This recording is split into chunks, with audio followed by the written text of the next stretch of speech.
Dun, dun.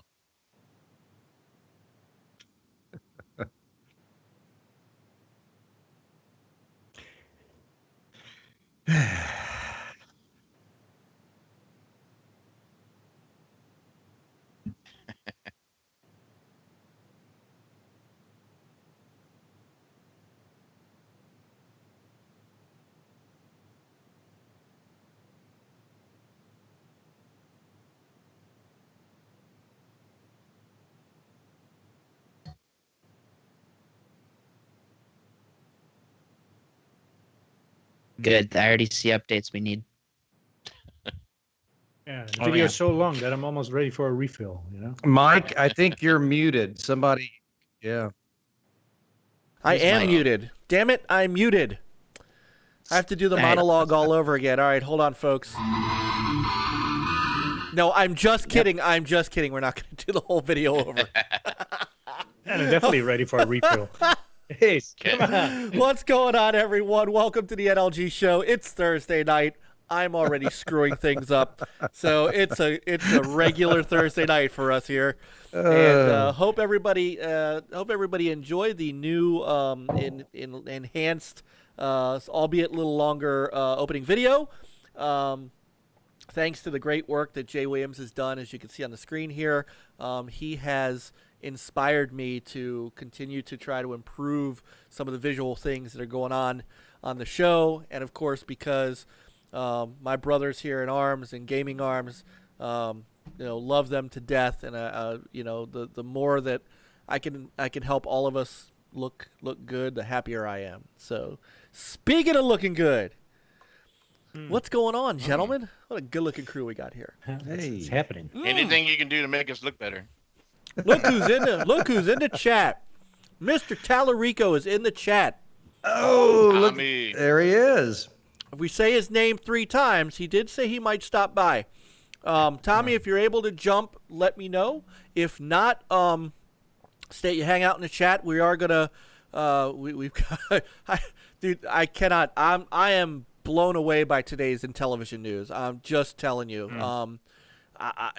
Which came out of. It came out of nowhere. Jump on Skype. Tommy, remember we do Skype, so as soon as I see you are green, I will get you into the call. And I'll set up, you know what? Let me set up the special guest section here. I've already got his name there. Oh. Already got his name there. So so while we're waiting on Tommy to jump in, I am Mike Mullis, Stinger NLG. Hope everybody's having a great night. Hope you guys have had a great week. And to my right, we have got Mr. Peter Hutink, HTK. He is in the game. What's going on, Peter? There he is. Oh, my God, he's growing a beard. I don't see him yet. So hold on. I just saw him. Where am I? Here I am. Yo, hold on. Your camera just went out. We saw you for a brief second. You have me here? Almost. I know that voice. My name is now Tommy. Hear you. There he is.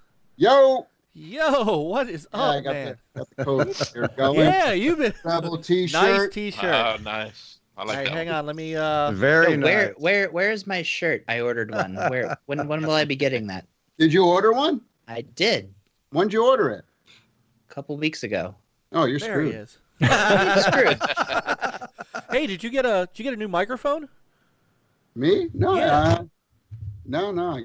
You sound much better than. So the last couple times you were on, I noticed that you were echoing a bit, and when we all talked, and you talked at the same time, it cut you out, which made me feel bad, especially when you were playing guitar. But you sound really good tonight. Yeah, so, no, I used the. Yeah, you're just having some internet issues. It looks like because your camera's going in and out. No, it's the. I keep trying to show you my microphone, and I disconnect it from the USB. So how you feeling, man? So, what do you think? Did you tell these guys the news or what? I did. Yes, I told them. I am, dude. So we'll get back to it now, bitches. Okay, so jump straight into the news. Let's just do it. Do it. Screw it. Yeah. So for those who had not heard yet in the chat room, by the way, what's up, chat room? And glad everybody's here. Dude, so all right, I got to start by saying I appreciate the hell out of the fact that you didn't tell me this early, because I did not. You said you didn't want to know. I didn't want to know because knowing was going to kill me to have to hold it in. If you guys have not heard yet, Intellivision and Tommy hired, you guys ready for this? J Allard to run, was it global manager for the brand, He's right? Our global managing director. Yeah, he reports directly to me, and he I mean, for those of you who don't know, J Allard, one of the biggest industry legends we have, especially this side of the pond. Oh my goodness. And yeah, I mean, he was the, co-creator, co-founder of the original Xbox, the Xbox 360. He was like directly responsible for Xbox Live Arcade. He was hired out of Boston University when he was a young man in the early 90s, when he was in his early 20s. And he wrote a paper within Microsoft saying, this is like in 1991, 92, saying, hey, there's this thing coming called the internet, and I'm not sure Microsoft's really, positioned to like take advantage of this internet thing. And he wrote, but here's how I think we can get this, thing. We'll call it, it's like integrated into Windows and this and that. And Bill Gates read it, and he marched him in his office, and he says, okay, I'm putting you in charge of this. So there we go. So, I got a picture of him. He was the guy. There he is. He was the guy who basically, he's considered the father of the internet for Microsoft. So very, very successful. So then when they started the Xbox project, they put Jay in charge of the entire team and project. And there were so many other people on the team, and, like Seamus Blackley, who was great, good friend of mine. He was, he did a lot of the software stuff for third parties. Of course, Ed Fries, who was at Microsoft Studios for many years. So he was handling a lot of the internal and first party stuff and stuff. But Jay was kind of, the hardware guy, the firmware guy, the, marketing, and so many different things. Robbie Bach called him the soul of the Xbox. Wow. And and he left the industry in 2010 after he launched the 360.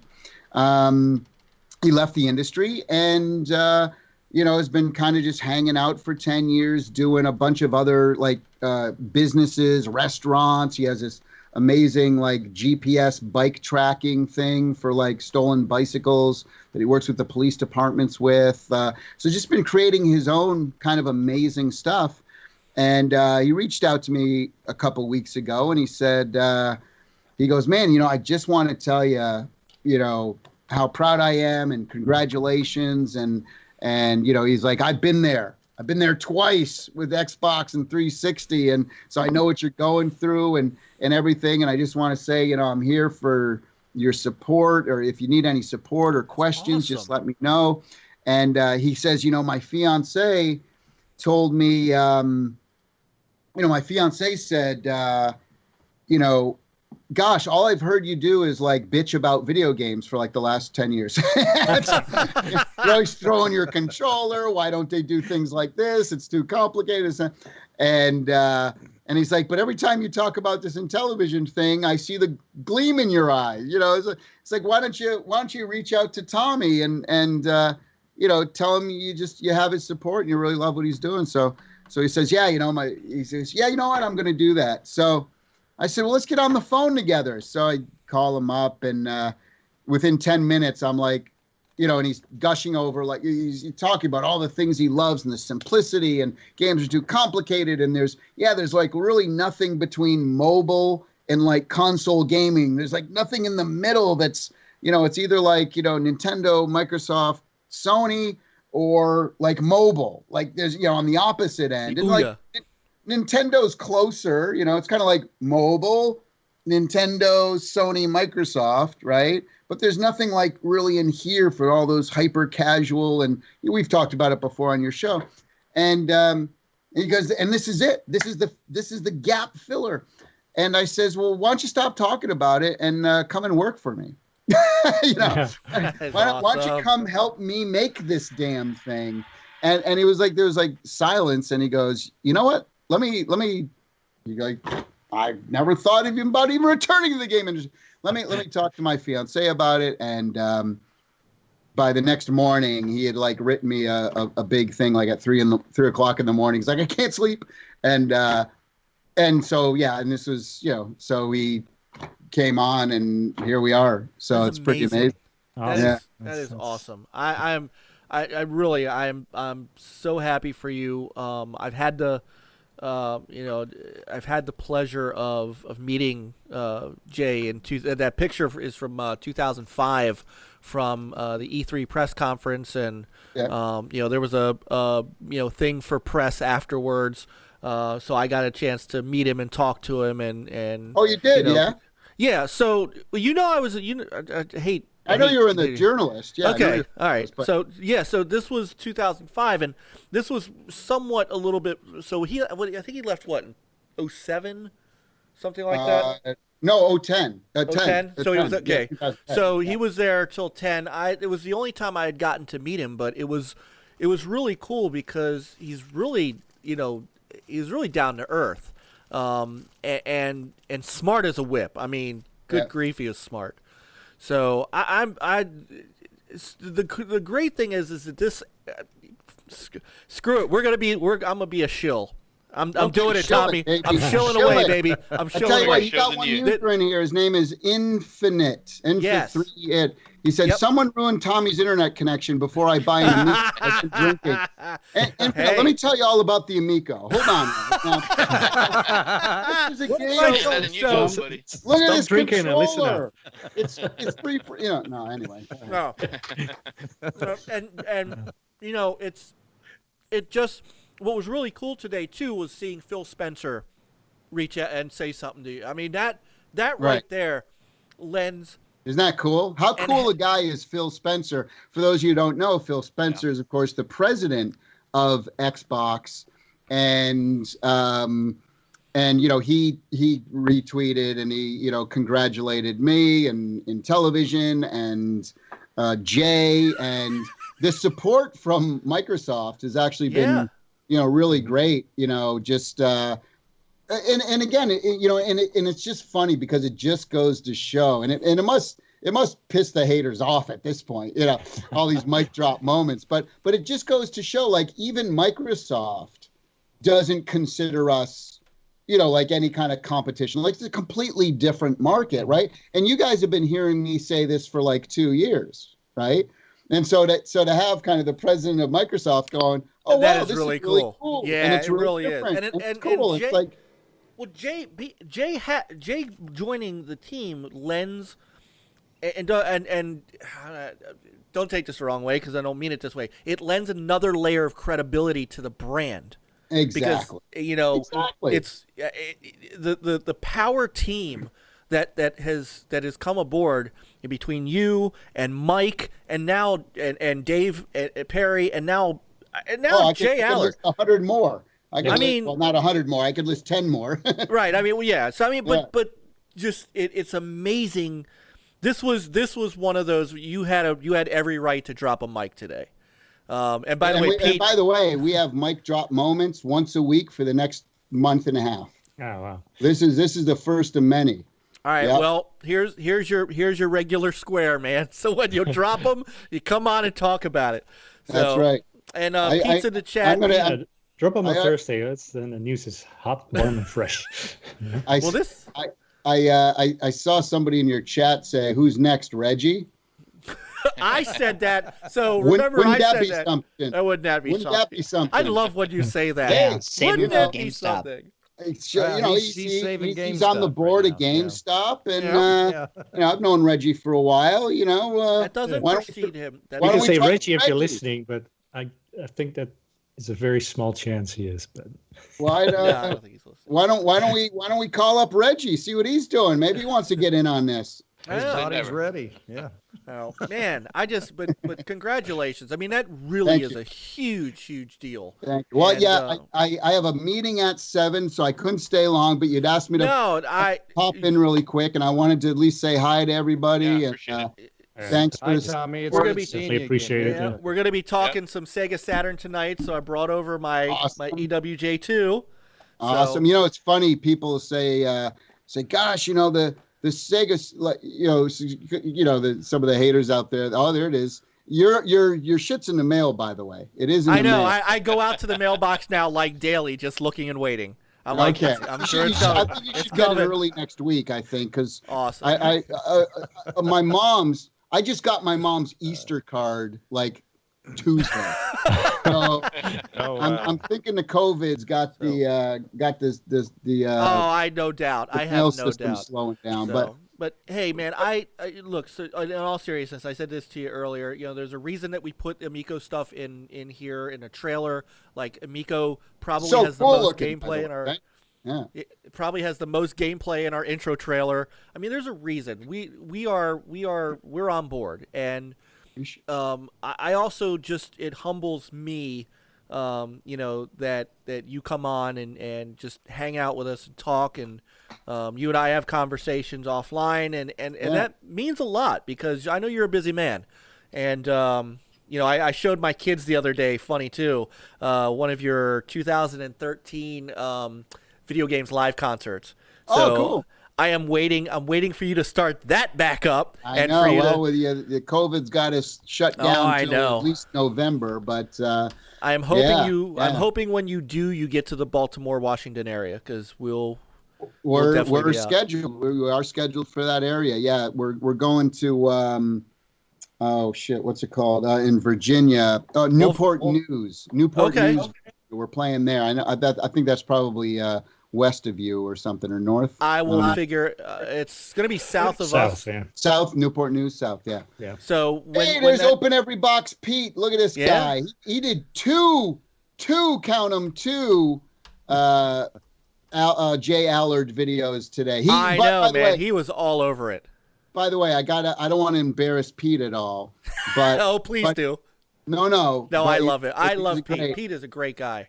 But he did pronounce J Allard's name wrong. But He I did. I wasn't going to say anything because he was all excited. But I want He to was tell all him now excited. so that he doesn't do it again. So it's Well, how Yeah. many ways can you pronounce it? well, Allard? He Allard? said J Allard. Allard. No, Allard. Allard. But it's Allard. It's Allard. Right, It's right. Allard. No. And what's funny is he did one, Smash JT did one, and Atari Creep did one, all Yep. kind of announcing the news.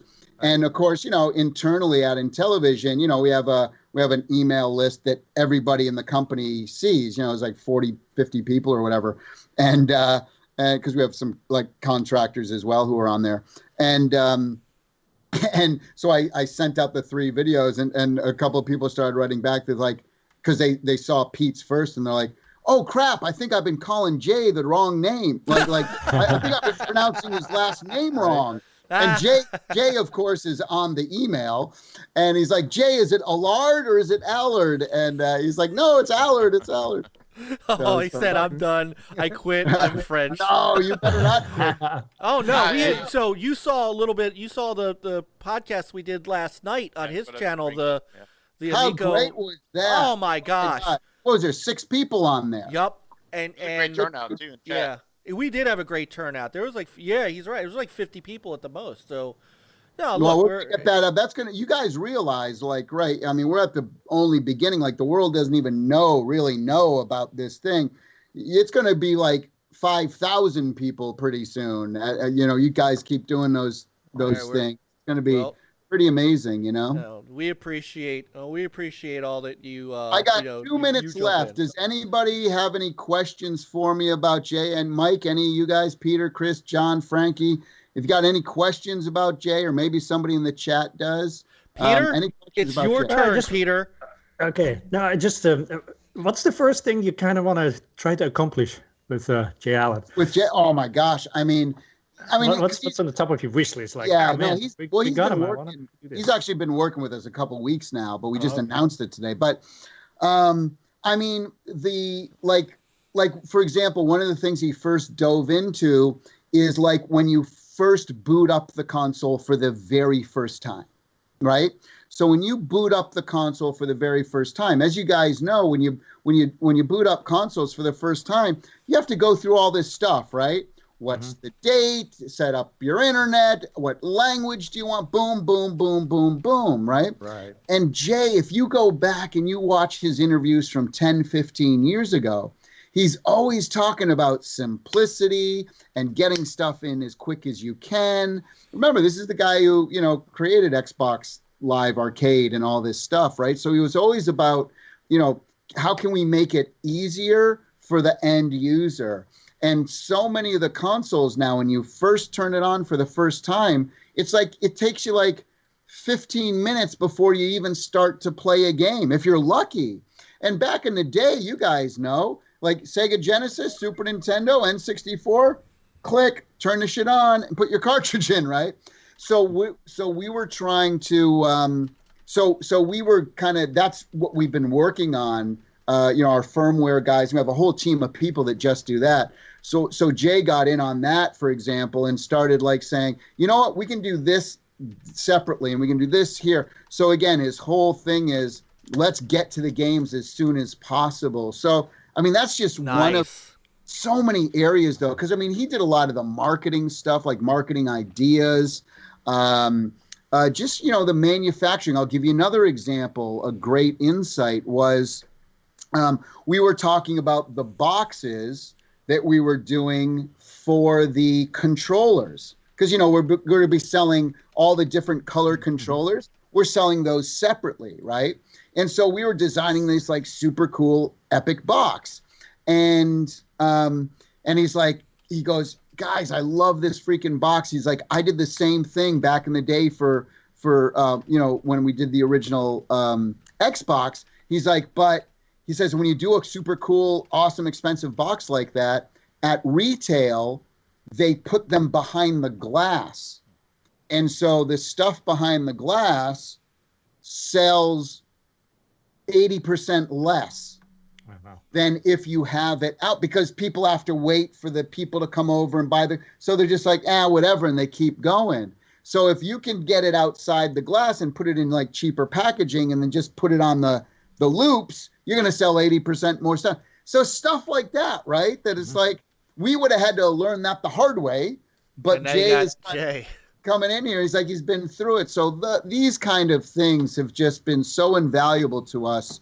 And he's such a great guy, such a smart guy, such a cool guy. I mean, he's really the full package. And look, anyone who can pull off a hoodie with a sports jacket and sneakers, Yes. I mean, come on, eat your heart out. What's that Facebook dude's name's called? What's the guy on Facebook? Mark Zuckerberg? Yeah, Zuckerberg. Yeah, eat your heart out, Zuckerberg. 'Cause J Allard can do the hoodie with a sports jacket. That's right. Mic drop. Anyway. Hey, we know you got to run. I know we don't want you to be late for your call because of us. We don't want to be the one to get you in trouble. So I got a huge design meeting with. Oh, I can't tell you because I'd give it away. But it's really cool. It's All really. right. So I wish I could tell you who it is because it's so amazing. No, don't worry. Another we time. got lots of mic drop. We have lots of moments. time. My brother, your square is right here anytime you want it. You know that. Sounds good. So I know you got to run, but if you can look in the chat and just type a couple of question answers in. Somebody, our friend Game Buffet was asking if you could still pre-order an Amico, and there's a couple of people who just go here, fig.co. You can still get the pre-order, the VIP pre-orders, and of course on GameStop.com. We also have the purple one available there. Yeah, I don't and we're also going to be announcing a whole bunch of other retailers, in the months to come. So real quick, sorry, Yeah. we are going to be giving away an Amico at launch, and so it's why I asked you about something I can't talk about, but it's why I asked you that question. So it makes it a little easier for us. But I wanted you to know that we are we're so in that we're pulling together and we're going to give away an Amico to one of our fans. Awesome. So- Yeah, Game Buffet says Tom Kalinske, bring him on. So the cool thing about Tom Kalinske, he's a good buddy of mine. He, of course, ran Sega, president of Sega during the heyday years, right? During the Genesis and all that. But what a lot of people don't know about Tom Kalinske is before Sega, in the late 70s, early 80s, Tom Kalinske was the president of Mattel. And when they did the Intellivision. So there you go. Yep. He's always associated with Sega, but he was one of the guys who helped usher in Intellivision as well. So that's pretty damn cool. Here's something else that nobody knows. So when you think of Microsoft and you think of Bill Gates, you typically think of the Xbox. Did you know that Bill Gates' first thing ever in the video game industry is that he wrote the operating system for the Intellivision computer keyboard component in 1981. So his first video game gig, and if you look on the back of the box, you'll see the little Microsoft logo. That's funny. Bill Gates. We actually have the signed Bill Gates contract in our archives. That's With funny. Intellivision. Crazy, right? That is Yeah. crazy. Oh my goodness. So, Anyway, oh, man.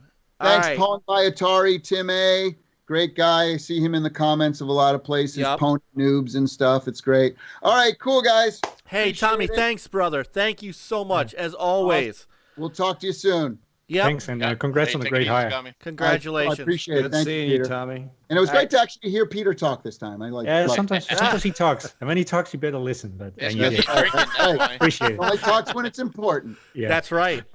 So, all right, right, see you brother. guys. Appreciate Have a good it. night. Yeah. All All right. Chill away. Oh, yeah. Oh, yeah. That All right. was awesome. I love him. He is awesome. He is just outright awesome. I don't care what anybody says. Everybody can downvote us. They can leave nasty comments. I love Tommy. He is Yeah. just, and again, just to you know, just to pop in. Who else does that for us? You know, who else just comes in? Who's in the middle of launching a freaking console? Yeah. And just During to, these times too. I mean, it's Yeah. you know. So, you know, and it was just awesome. You know, I had a 7:00 call, but I wanted to come on for a few minutes and talk to you guys. Come on, how do you not like that man? How can you not like that man? Call me a shill, call me whatever you want.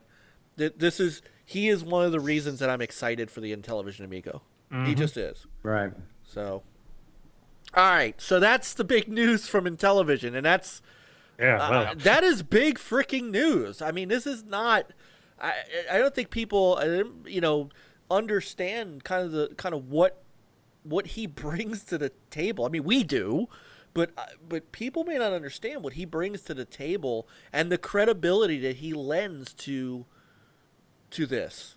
I mean, wow. Shout out to Lord Cognito and chat. Hey, Cog, my brother. Took a break at work to say hi. That means a lot. That means a lot. From the realm of NLG to the realm of the ILP. You know, Hey, brothers to wasn't the J end. Allard, didn't he come like on a skateboard on top? I mean, on top of a 360 or something? Who was that? Was it him? I can't remember if that was him or not. I'd have to look. I don't have that picture.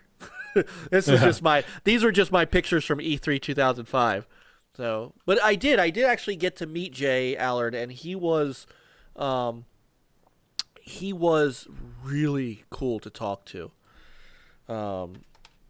Then we only need to. Oh, what's that dude? The other Xbox dude Which one? that you've met. Seamus. That's Peter. Peter Moore. Yeah, Peter Moore. Oh, I will forever. All right, we got 2 hours. Let's go. Come on, come on. All right. Hey, come on, man. Hey, we're on the clock now? Good. Damn. We're on the clock. Okay, you're on the clock. Okay. First show. All right. So we were gonna get to what we were gonna get to at the beginning, and that is introducing the crew. Oh yeah. So, all right. So See, that's why Welcome, I picked this everyone. background just in case. Yes, in people case know anybody this didn't know who you were. Gaze in the All game. right. So, to my left. My left, your right. He is in the game.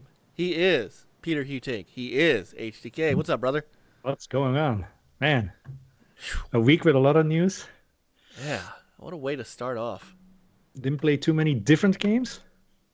And you can guess what I played. SnowRunner. More SnowRunner. There you go. Oh, yeah, and I helped Nate for 5 minutes, and I got an achievement in Sea of Thieves. So it was cool. But yeah, mainly SnowRunner. That game has some freaky bugs, as you might have seen on my Twitter feed. But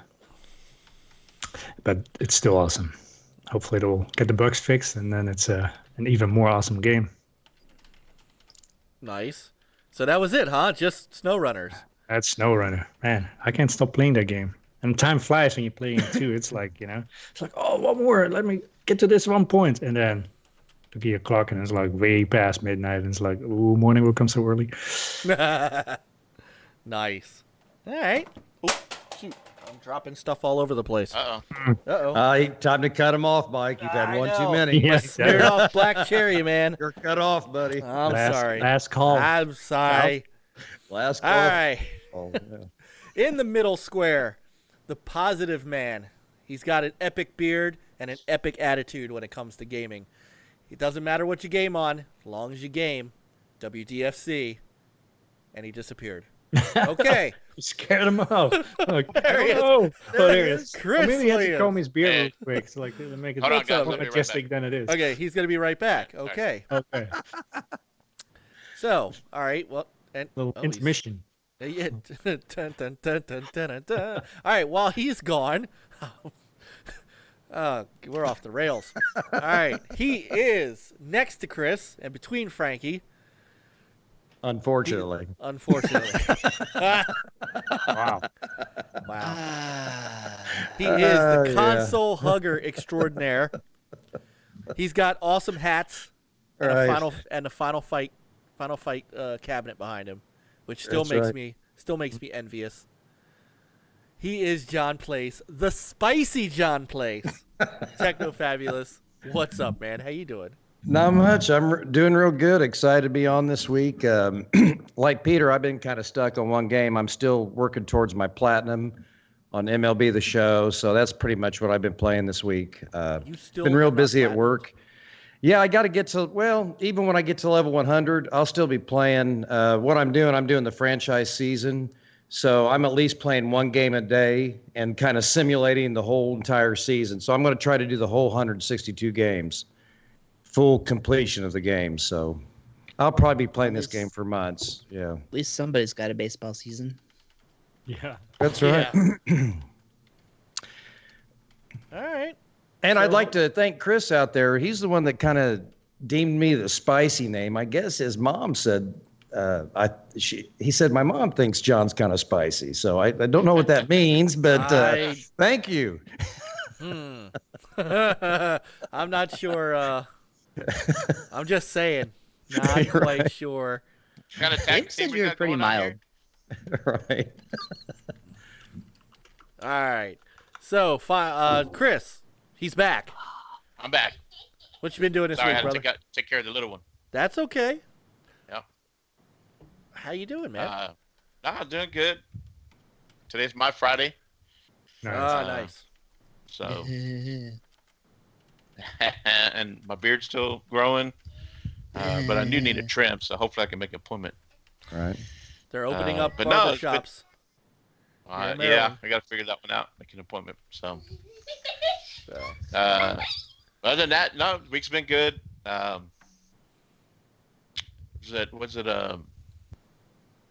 played some Streets of Rage 4 with you over the weekend. yes, and we you had a lot did. of fun with That that. was a lot of fun. Yes. We're gonna get back to that. We need 'cause- to take that guy out. So Oh yeah, we'll I haven't. both I get haven't to gone him back at to the it. same time. Yeah. So, Oh. but and of course, I know I mentioned it at some point. I've been piecing together and parts for PC build, and Oh, yeah. thanks to my brother Coop in the chat, he's been helping me with that. So I just picked just got the Ryzen 3 CPU, Nice. so I'll be hooking that up.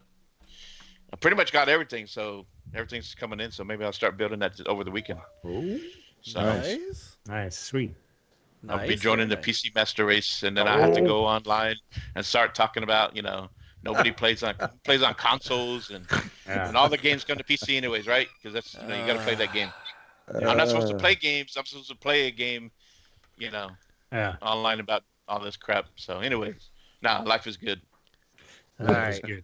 Make sure you pick up that GTA 5 from the Epic Store, because you can't have enough GTA 5. I know.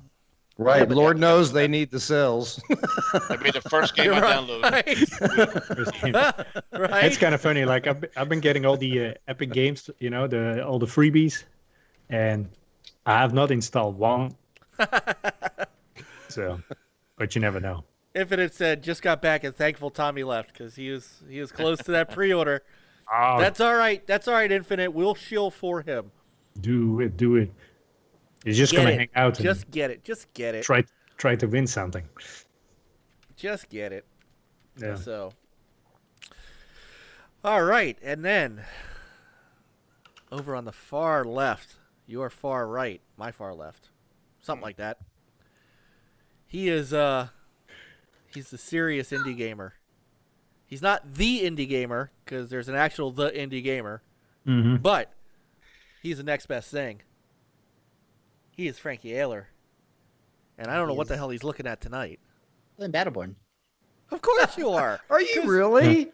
Of course what you else? are. Because You can see the love in his eyes, the tears of joy. Look at that. Why not? Exactly. Platinum trophy's not going to earn itself. So for how much longer are those servers available? Till next January? Oh, okay. I got a It's while. not too bad. Just Yeah. they like to work, There'll be a Makes time it of easier. mourning after that. Yeah. Then he's all done with it, and then it can become a coaster. And he says, Right. just keep the box out on the wall. That's all you do. I don't know. Actually, I need to get a disc because I need another copy of this game. Right. For what? It's not going 'Cause to be there's- playable. There's matches that you need to play with other characters, and since nobody fucking plays the game because everyone's a bitch. Oh, Whoa. it's everyone else's. That's how you really There feel. it is. There it is. It's everyone else's fault that It's nobody Where are you plays playing it on? else. Oh, PlayStation. Right? Everyone else's Yeah. fault that I mean, no I one have that plays on Xbox Battleborn. too. I think you I need know to you light guys have some it on Xbox aromatherapy because I've candles bought and them relax for a you. little. It can't You be never the play. game. Right. I'm It can't be the relaxing game. right now. So, oh my god. Battleborn addiction. Look what it's done to you. It's dwindled you down to a mean old bastard. No, that's what my job is done. All right. So what else have you been playing? What else have you been playing? This is it, man. I've been working too much, so I don't have time to do shit. And so I picked up some stuff. Good times. Ion Fury came out on consoles. It's the new, Mm-hmm. newish, first-person shooter from the old 3D Realm Steam. So that's on consoles now. So I picked that up. I downloaded that on the Xbox.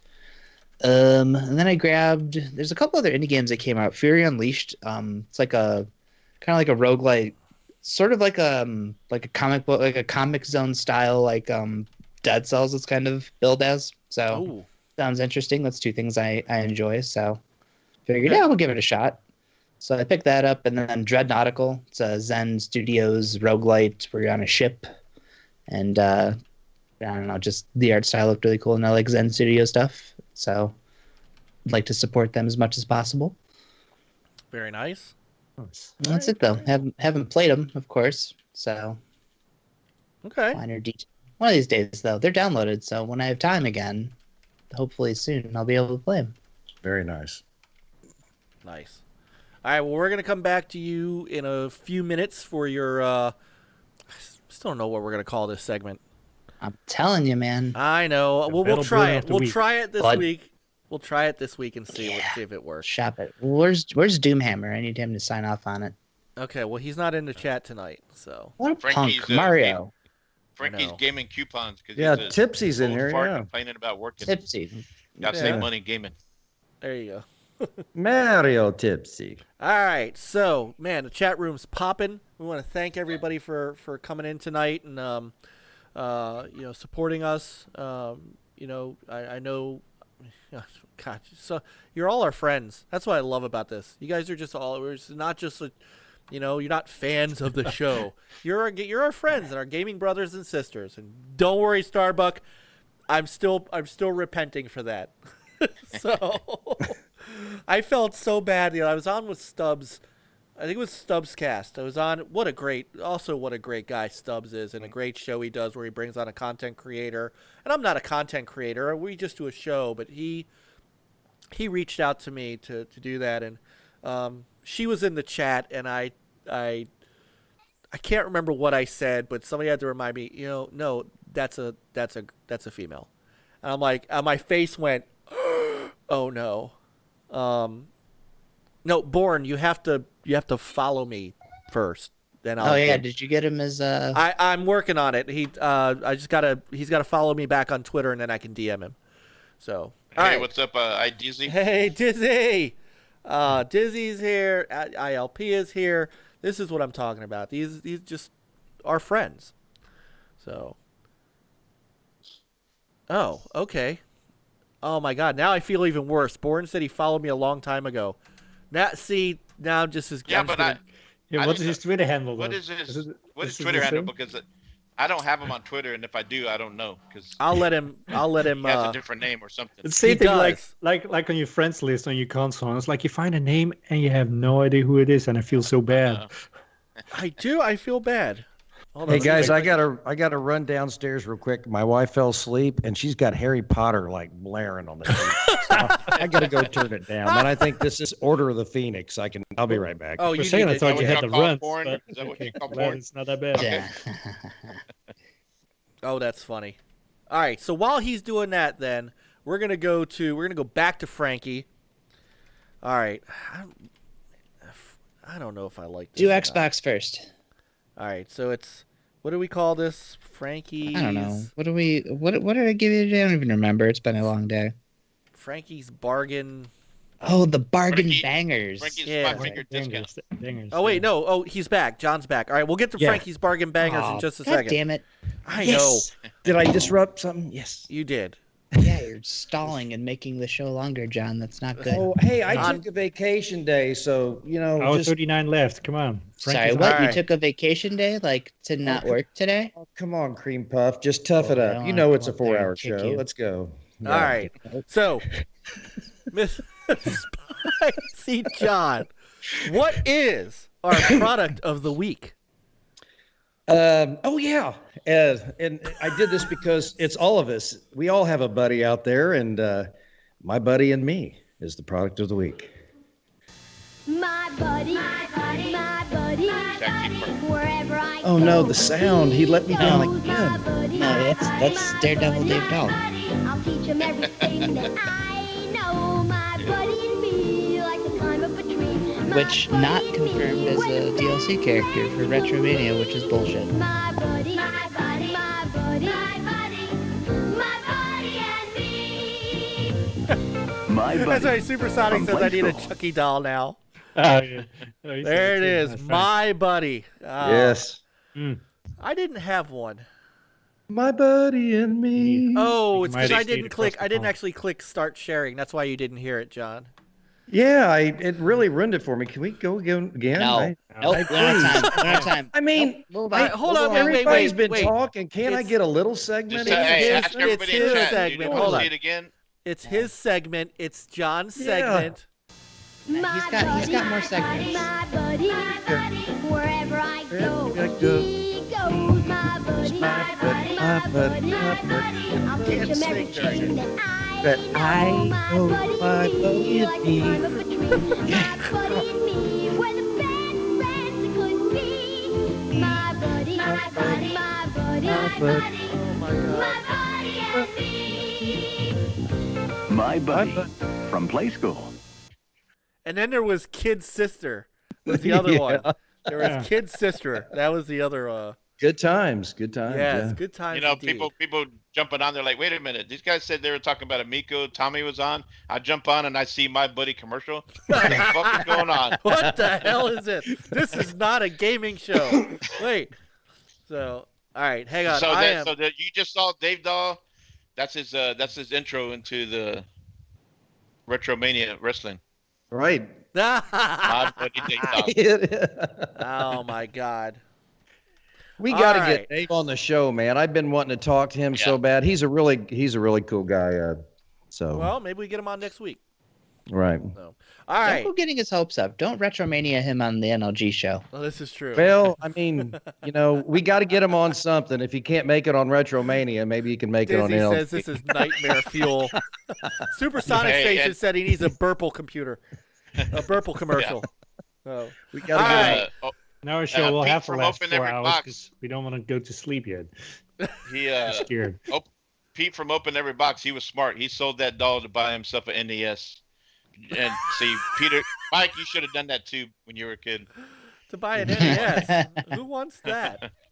Oh my gosh, that's funny. All right, so now let's get to now that he's waited long enough, we will get to Mr. Frankie here. Man, you are in a bad mood. I feel bad, man. I don't want you to be in a bad mood. Be happy. Yeah, he's like a Sour Punch kid or something. A sour punch kid, Yeah, Sour or Punch? whatever. sour patch. Yeah, Sour Sour Patch Patch. Kid. Yeah, that's what they are. Well, after seeing that buddy doll, yeah. I Yeah. understand why you say punch. Peter gets it. All right, well, so it is time for a segment we like to call.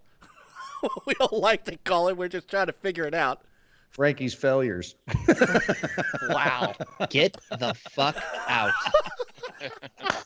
You know I'm kidding you. I love you, Oh buddy. my god! All buddy. right, Frankie's bargain bangers. That's Oh, what yeah. we're. I like that one. I kind of like it too. We have to. It'll grow on you. It'll grow on you. like a Yeah. fungus. I like Yeah. it. Exactly like a Like fungus. a fungus. All right. So first up, I think you wanted. What was Xbox. first up? And that was what? Which The game was that? Technomancer. Aha! All right, the Technomancer, the Technomaster. I've only had a quarter of this. I promise. Dude, Mhm. the Technomaster. We need to pitch a game to Tommy. That's going to We be do, it. The that's it. Technomaster. That's it. Technomaster. All right, here we go. The Technomancer. Go ahead. It's all you. All right. So Technomancer. Hey, fun fact. This is a old short pause video.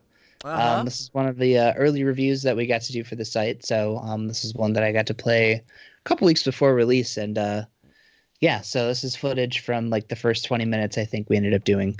So shout out to Focus Home Interactive, by the way. They're probably one of the best publishers going right now. Peter, I think you can attest to that. You know, obviously you love Yes. Mudrunner and SnowRunner. You know, Absolutely, yeah. Technomancer, Greedfall, The Surge. They've published a lot of excellent titles that probably went under way too many radars. You know, SnowRunner probably going to be one of those, but I feel like this game was as well. The Technomancer is $3.99 on Xbox right now. So basically, you are, you know, a Technomancer, which you're pretty much a mutant. So you're actually kind of frowned upon, like in this world that you exist within. So you have different abilities. You have like these lightning powers that you'll see. You know, maybe if it plays long enough, that you'll be using those in combat. But so the thing with spiders and the thing with this game in particular was when it came out, Mass Effect Andromeda had not come out yet. So this was kind of like that stopgap sci-fi RPG that, you know, people were like, all right, yeah, maybe I'll check this out, you know, until Mass Effect eventually comes out and pisses everyone off. But bottom line being, I feel over time, you know, having played Mass Effect Andromeda, you know, initially when I had played this game, there's a lot of nuances to it that I didn't like because, you know, there's like you're so the Technomancer, right? You're a guy, you're shooting electricity out of your hands. You should feel like a badass, right? You don't. You play this game, you just consistently get your ass kicked by people just shooting you with guns. So, but there's 3 different play styles that you can choose between. So I think like there's a shield guard thing, there's a staff, and then I forget what the other one was, but those are like the 2 that I switched between. So I think it's like pistol and shield or something. But So basically, you're kind of going around. There's different characters that you meet throughout the story that you can kind of further like do side story missions with them, romance them, that stuff, kind of like you'd expect from a Mass Effect game. Tons of side content to do. And the story itself, not anything to write home about, but ultimately, like I said, my opinion, far better than Mass Effect Andromeda. But $3.99 on the Xbox right now. If you're looking for a sci-fi RPG, you've never played this game, check it out. They if you end up liking it, Greedfall was their latest game that just came out. Jeez, when was that? Sometime last year. I think it was in October or September. But that one's they're kind of they're coming into their own. They make these massive games that very obviously look like they were made on a budget, but they are definitely worth your time. And So it was a studio Andromeda, right? yeah, Look at that was made on a budget. yeah. It's actually, like I said, Better facial animations. oh yeah. You didn't have any of the weird T poses or any of the weird squatting. Yeah. So yeah. And this is also another game, soundtrack by Oliver Derivier, I think his name is. Did the music for Vampire. He has some music in Streets of Rage 4. So he did the soundtrack for this. Very catchy soundtrack. So like I said, $3.99. I think this game is well worth your time, especially if you're looking for a good sci-fi RPG. Nice. Very nice. Very cool. Very nice. Was that in Game Pass at one point? I thought I it think was. so. It's not now, but I think it was. I think it was, yeah. I think I downloaded it. Yeah, I mean, like I said, $3.99. Like I Yeah. think you'll love that game for that Yeah. price. Cool. There's a lot to it. It's really cool. Kind of reminds me of Deus Ex Mm, in a way, right? yeah, I Little can bit. see that. got I a little can see bit of the I can see augmentation. that. I can see a little bit of Deus Ex. Yeah, see, look how much of a badass that dude is in that He trailer. is. You play the game and it's just like, yeah, you little bitch. Dead. Of course, that was a nerdy guard. He had a shield and a club, kind of like some of the characters in Final Fantasy. They always have the little nerdy guards that are kind of pushovers. Yeah. See. All right. All right, so that's on the Xbox side. So let's go over to the PlayStation side. So I'm gonna preface this one by saying it was really hard for me to pick something because they actually have like an under, I think it's an under $5 sale this week, and there's a lot of really good stuff in there, mostly from Curve Digital, which the title I ended up settling on is a Curve Digital title. So Action Hank, basically, if you like the runner games, this is essentially that with all these weird, goofy ass looking characters. So again, borrowing this from the old Short Pause Station. This is from Ben's Thursday Night Indie Spotlight back when this game came out. God, I miss when he did those. Those are fun. But yeah, so basically this game, like I said, it's a lot like a runner game. So the Bit Trip games.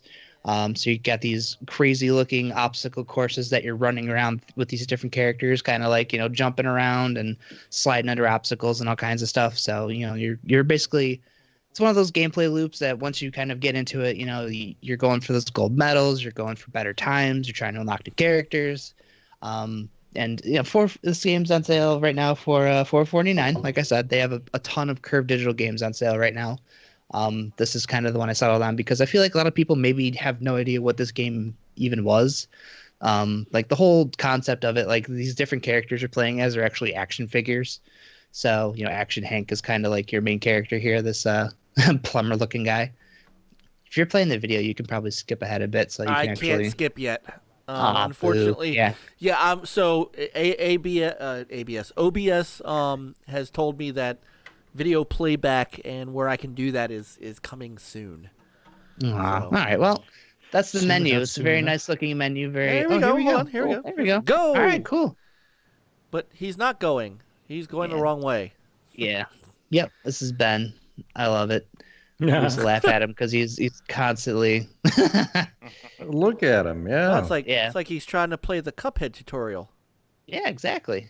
Ooh, slide. Slide. Slide.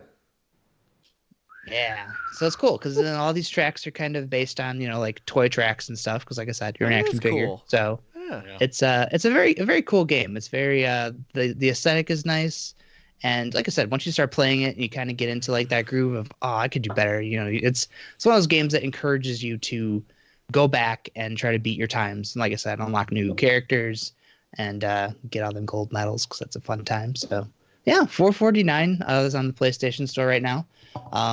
Definitely check it out. It might be in Game Pass, or it was in Game Pass, I think. I don't know. I have it on my Xbox. I don't know if it's because I probably bought it. I probably double dipped because it's what I do all the time. But yeah, if you're a fan of Bit Trip Runner, definitely give this game a shot if you haven't, if you've just sort of overlooked it. And $4.49, huh? $4.49. That's pretty good. Not bad. How many true how many hero right stages there. are there? Yeah, how many stages are there? There's a lot. So it's one of those things that has different worlds.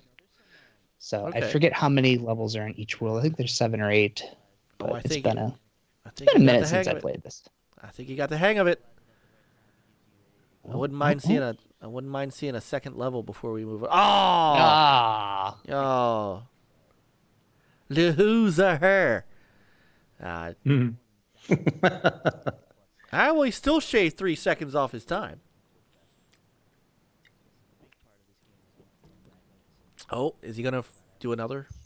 Because I'd stay for one more level. Throttle Yeah, so wide open. as you play it, I think you unlock more stages too. Obviously, it's Oh, look at that. The good. butt slide basics. Yeah. Nice. That's important, all right? This is a real American athlete right there. You got the man bod. Got the Damn gut. right. That's right. This represents us real men. Yeah. Butt slide. He's got the quarantine 15. Oh, did he pick it up? Oh, he did pick it up. Oh, look at that. Oh. What's he doing? All right, we got He likes to fuck around with all the settings. Yeah, I you can see move on. that. All right, we'll move on. All right, but thank you. Those are Frankie's bargain bangers of the week. He's gonna come with 2 games every week. One from the PlayStation Store, one from the Xbox Store that he likes, that is on sale, that he thinks you should have. Bonus game if you happen to catch it. I don't know how long it's on sale for, but on the Switch, at sundown. It's a 4-player, kind of you're 4 different spies and you're trying to murder each other. It's a good couch co-op game if you're into those. Nice. It's $1.99. That game is phenomenal. So if you got a Switch, happen to catch the show before the sale stops, buy that game. It's awesome. All right, very cool. All right, so next up. Oh, look at him go! I He's got know. this level Jeez. figured out. Yeah, he does. Yeah, Like the little Tron-looking graphics too.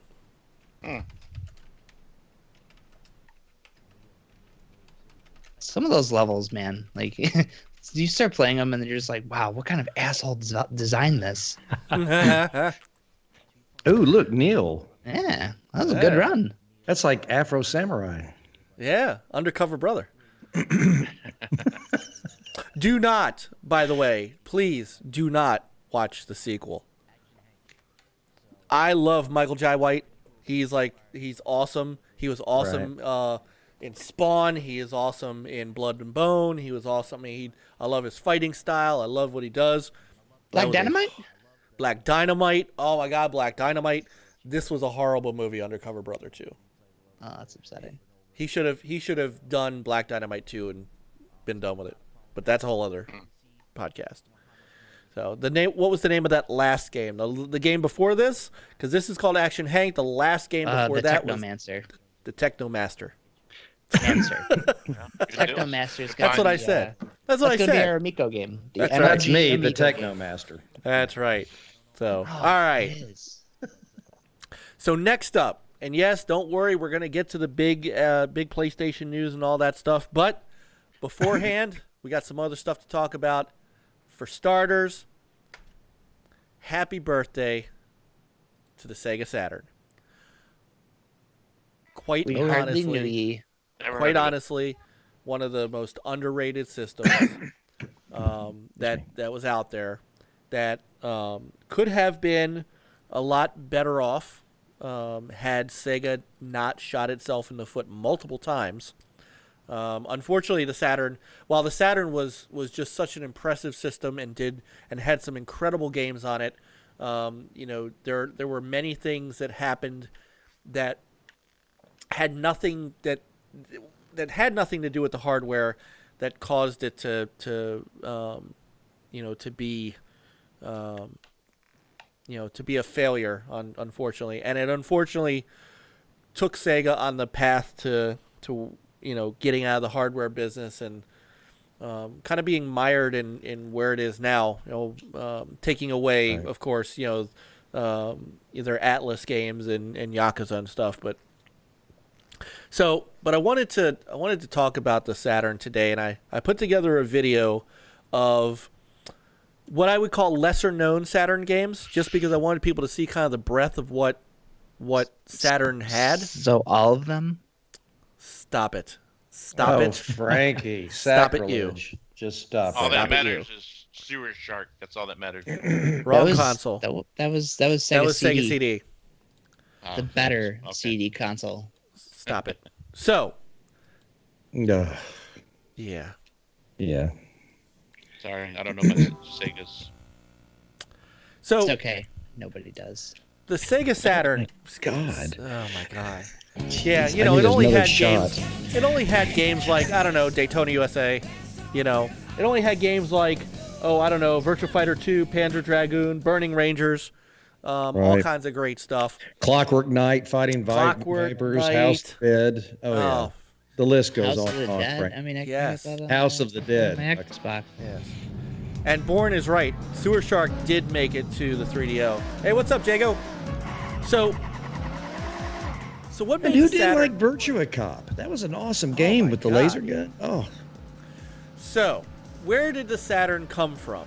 And this is the Sega Saturn's kind Wait, of the answer to that. coming about was kind of part of their problem, and it was part of Sega's problem overall. oh, So, what an ass! He's trying to say it came from the trash.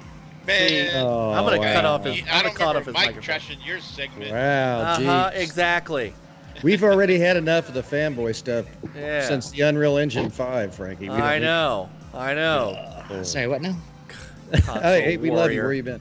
Yeah. So Answer anyway, on the fan. So Sega at the time was riding really high on the Genesis, and they brought out the Sega CD, and the Sega CD actually modestly sold well. It sold, it sold pretty well actually for an extension.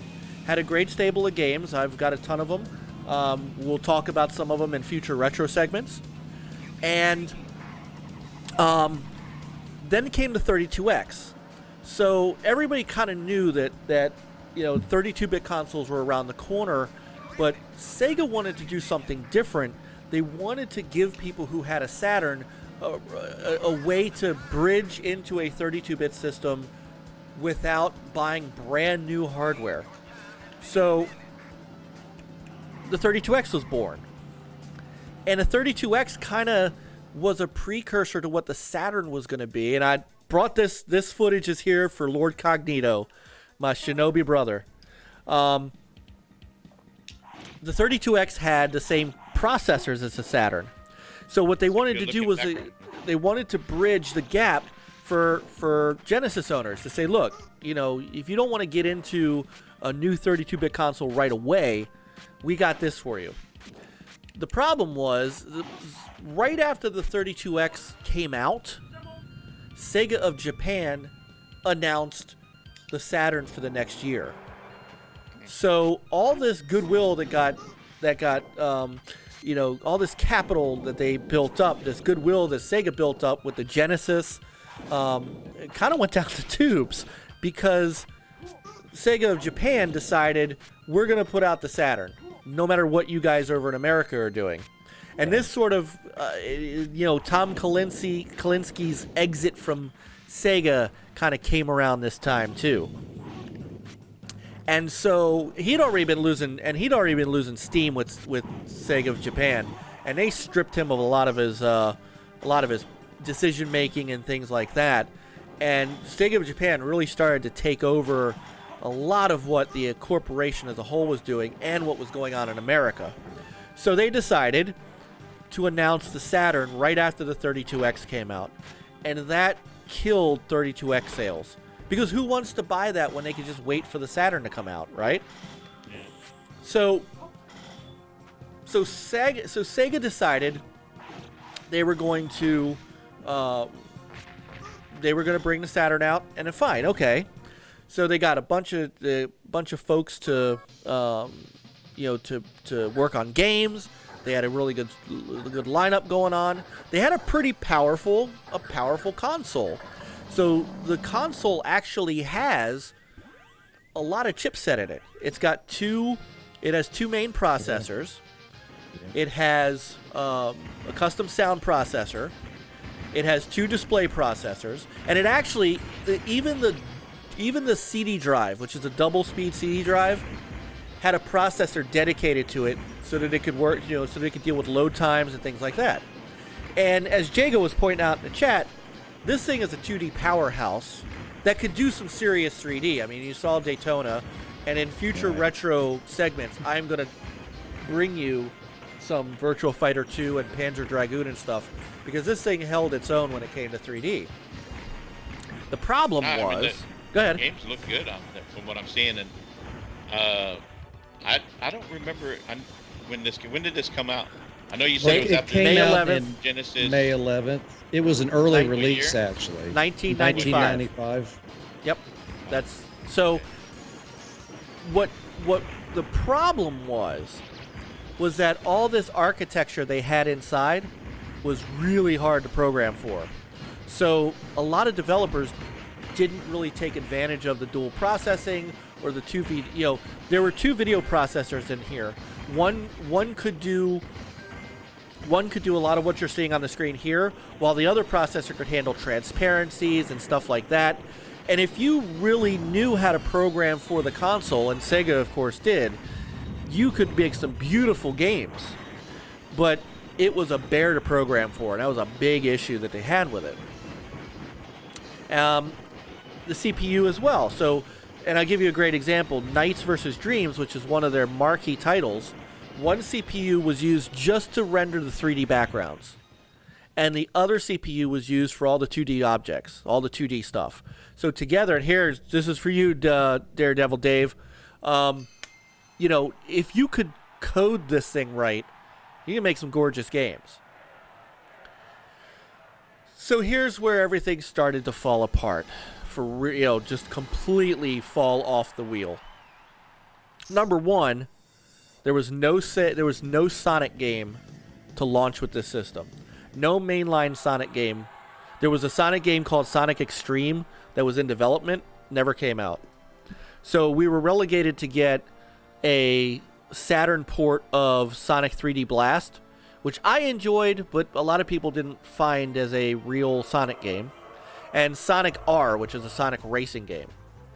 They did come out with a Sonic Jam, which has all the old Genesis games, but nothing to hold its own. So at E3 2005, I'm sorry, E3 1995 or the CES show 1995, Sega came out onto the stage and said, "Hey, guess what? It's available now." The problem is they were supposed to launch in the fall. Mm-hmm. So all of these developers that were working on all of these games that they were going to have for their launch lineup weren't ready. And out of nowhere, they just decided to launch the system just at E3. The other issue is they decided, so the original launch date, by the way, was supposed to be September 2nd, which would have been the day before my birthday. And they were going to call it Saturn Day. So here's the other problem, and Pete just alluded to it in the chat room. They only sold the console in certain retailers. And I remember this because I worked at Electronics Boutique at the time. KB Toy and Hobby was left out of the mix, and KB Toy and Hobby back in that day was a huge retailer, a huge toy store. They were so upset by that they refused to carry the product at all. They did not carry the Saturn in any way, shape, or form in the life of the console. Wouldn't carry a game, wouldn't carry the controllers, wouldn't carry anything. And so they were really relegated to Toys R Us, Babbage's, Electronics Boutique, and software, etc. And they didn't even, like, Best Buy and Walmart didn't even know. They literally announced it as a surprise to even big retailers. So then came the other shoe drop. Sony came out at the same show, and Sony Computer Entertainment of America head at the time, Steve Race, walked up to the podium and just said one word or one phrase, $299, and walked away. The Saturn was selling for $100 more. Mike, I believe the PlayStation had already launched in Japan, and I think that was part of the reason they launched the Saturn early, because the PlayStation was getting momentum. Yeah. And that's one of the reasons they rushed the launch of the Saturn console, you know. And that's exactly what they did. They decided that because they were launching it, you know, they wanted to get ahead of the curve. And I think that was a mistake, because they didn't have the software ready, you know, and they didn't have, you know, there were, I mean, imagine, so I don't know if you, for those of you who may not remember, and I brought it over. The console launched with Virtua Fighter, the original Virtua Fighter. It was so bad that customers were so upset about the game's quality that Sega actually re-released the game called it Virtua Fighter Remix. Let me take it out of the case. Yep. And gave it to Saturn owners for free. Right. And it was a better version. It was a remade version with better graphics. It actually looked great. And it was kind of a precursor to Virtua Fighter 2, which I did bring over. Which was excellent. One of my favorites. One of the favorite. Like, I'll show you the back of the box. I mean, really was a power game. And I will be doing a retro feature on this. Now I showed Mega Man. This is Mega Man 8. Looks great, doesn't it? I mean, it's a beautiful game. But you know, I'm going to be doing some other Saturn games in future retro stuff. So we're going to do a Virtua Fighter 2. We're going to do a Panzer Dragoon. We're going to do Burning Rangers. You know, I was a import guy too. So here's Radiant Silver Gun, which is probably one of the best shooters on that system. Sega Rally Championship, which by the way, this was online playable. A lot of people don't know this, but one of the first consoles to have any kind of online was the Saturn, thanks to the Netlink, which was basically just a modem. It was just straight up modem. But you could play. You basically called up another Saturn, and you could play. And so, a buddy of mine and I would play Duke Nukem all the time, because that was Netlink compatible. We'd race with Sega Rally. My Nights into Dreams came with this really nice updated controller. So you guys. Oh, that was wonderful. So this, one of the very first analog sticks, and games like so I put this in here for a reason.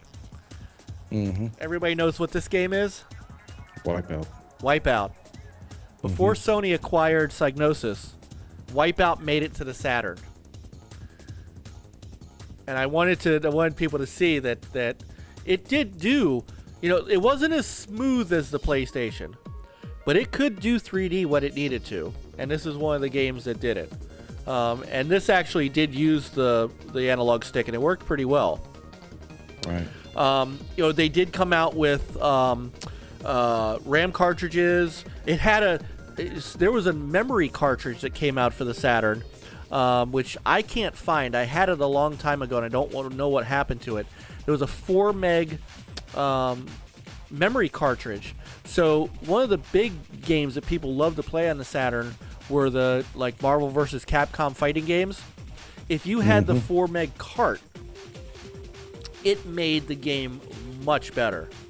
So it had it was the first one to really have an expansion port that could do big things like that. I think the NES had an expansion port, but this one you could put, all kinds of different things in it. You could get an arcade racer. I wish I still had the wheel for it. A multi-tap for up to up to 8 players, because there was a version of Bomberman on the Saturn. And then a backup cartridge. It did have a little bit of backup capability on the console itself, but you could buy a backup cartridge, which you could then take to somebody else's console. There were a ton of great games on the system. And like I said, over the course of the next few weeks, I'm going to mix in some Saturn games as part of my weekly retro. But, I still to this day enjoy this. And I bought a Hyperkin HDMI cable for it so I can play it on my TV here. So what you're seeing is actually real hardware through a Hyperkin HDMI through an Elgato, and I specifically turned on the 4x3 mode so I wouldn't upset any purists. Right. So, but working designs did a ton of games. For the system before Victor Ireland fell out with Sega with his fight with Bernie Stolar. Magic Knight Ray Earth. There was, and in fact, Magic Knight Ray Earth, if you could find it, goes for about $400. I have a couple of games that are worth a few bucks. Earthworm Jim 2, which I showed you guys earlier, is worth $150. One of my the Mega Man, which was in this video, is worth $350, and my other crown jewel is Burning Rangers, which I'm gonna get some definite footage of this. This was a Sonic Team game, and these guys made an unbelievable 3D game, and this I think is a $350 game as well. Panzer Dragoon Saga, if you can find it, which was a Panzer Dragoon RPG game, can go for upwards of $1,200. I mean, some of this stuff is really, really rare. And the market right now, the Saturn market for games is coming back around. So finding this stuff at retro shops has become really difficult. I finally found a copy of Road Rash that I'll show footage of in a future retro segment. But again, I wanted to show some games here that weren't the big guns, because I want to do those in their own segment. But Shinobi Legions was quite a good Shinobi game, and it wasn't even made by Sega themselves. This is actually made by Vic Tokai. And I mean, quality game. Very quality game. Have a lot of fun with it. Good looking game. It is. It's a very good looking game. One of the a couple of the other games that I showed in here were Japanese games. So of course, Fire Pro Wrestling was one of them, and the other was Strikers 1945, which was that shooter. And this. If you can find a Saturn pretty easy. Finding the good games can be tough. So you got to look, and if you look hard enough, you can find them. But there's just such a good system, and if Sega hadn't shot themselves in the foot over here, over in Japan, the Saturn lived a long life. I mean, well longer than it lasted here. Over here, I'm trying to think. They canceled this for the Dreamcast because the Dreamcast came out in 1999. So they decided to discontinue this right before that. So the final game that came out for the Saturn was Magic Knight Ray Earth. But Well, I was reading earlier, Mike, where they said that, like you said, the Saturn did real well in Japan. They actually shipped like 500,000 units in the first month. yeah, So it was actually pretty hot, there for a little bit. so What was one of the top NFL games on?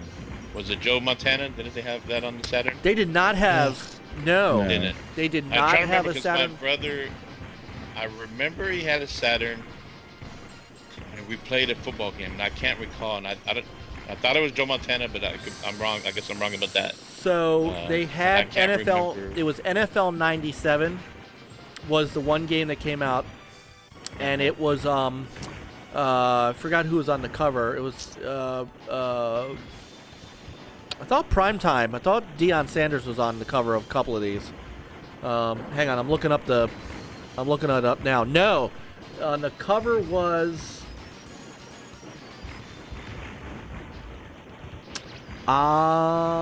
who? I can't tell. Who was number 10 for the Steelers? Quarterback. Oh, Cordell. Yeah. Yes. Stewart? No, not Cordell Stewart. Was it Cordell Stewart? Dang it. I can't remember, but he was on the cover of that. Also, Joe Montana did come out, was on the cover of NFL Quarterback Club '96, which did come out for the Saturn.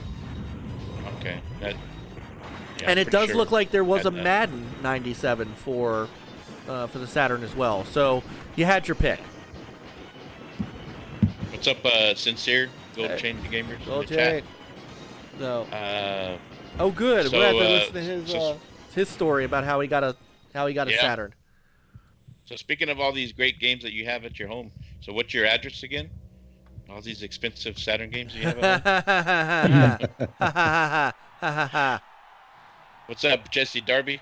Hello, Jesse Darby. Neil O'Donnell. I don't think that was Neil O'Donnell, though, was it? Really? Yeah, really? He was on the... No. Hold on. I don't think he was that famous enough to be on the cover. It doesn't. It's number 10. It's number 10. I think it's Cordell Stewart. Yeah, I think it's Cordell Stewart. I remember the 10 and his name. It's not Ryan Switzer, that's for sure. It's not. Nice. One Distracted now has Gamepass Ultimate. Nice. Good deal. So, anyway, so that was, yeah, you had your pick. There was a World Series baseball. There was, it's Cordell Stewart. It was Cordell Stewart. I just found it. Yeah. Man, you had okay. your pick, I so. think Frankie already knew that, but he didn't want to say anything. Ah. So Oh, That that's World awesome Series for it. baseball was very good, by the way. It was good. Oh, I bet. You'll never guess who I got to play that with in my old neighborhood that I lived in. All right, we got about an hour left, so Damn it, Frankie, I'm going to say move something. on. Yeah, you've been saying something. Anyway, Sports ball, so- I had a star live across the street. Larry Bird's brother, Eddie Bird, lived across the street from me, and we both had Saturns. And one day when I was out mowing my yard, I saw Larry over there, or Jeff Bird, I'm sorry. And I was mowing the yard, and Jeff said, "Come on over, John. I want you to meet somebody." So I walk over there, and there's his brother Larry. So I got a signed His Celtics brother jersey. Daryl and his other brother Daryl. And we went inside, and Jeff had a Saturn, and we played World Series baseball. So that's kind of my story, but it was interesting. Jeff Bird, his brother, worked for the Department of Natural Resources in Indiana. So that's how I met Larry Bird's brother. Bases Loaded was also out. Bases Loaded 96, which I almost, now that I think about it, I almost bought that game at Too Many Games last year. And I think next time I see it, it was only like $25. Next time I see it, I'm going to grab it. All right. Hey, John, Yes. who's Larry Bird? Oh, my God. Oh, Bottom of the my- ninth. There was a ton of games. Oh, my God. All right. So, Distracted. anyway, Don't answer that. You're joking, right, Frank? No, am I supposed to know who Larry Bird is? stop. Frankie So- wants a show for another 3 hours. Yeah. You can explain it. I'm gonna go to bed.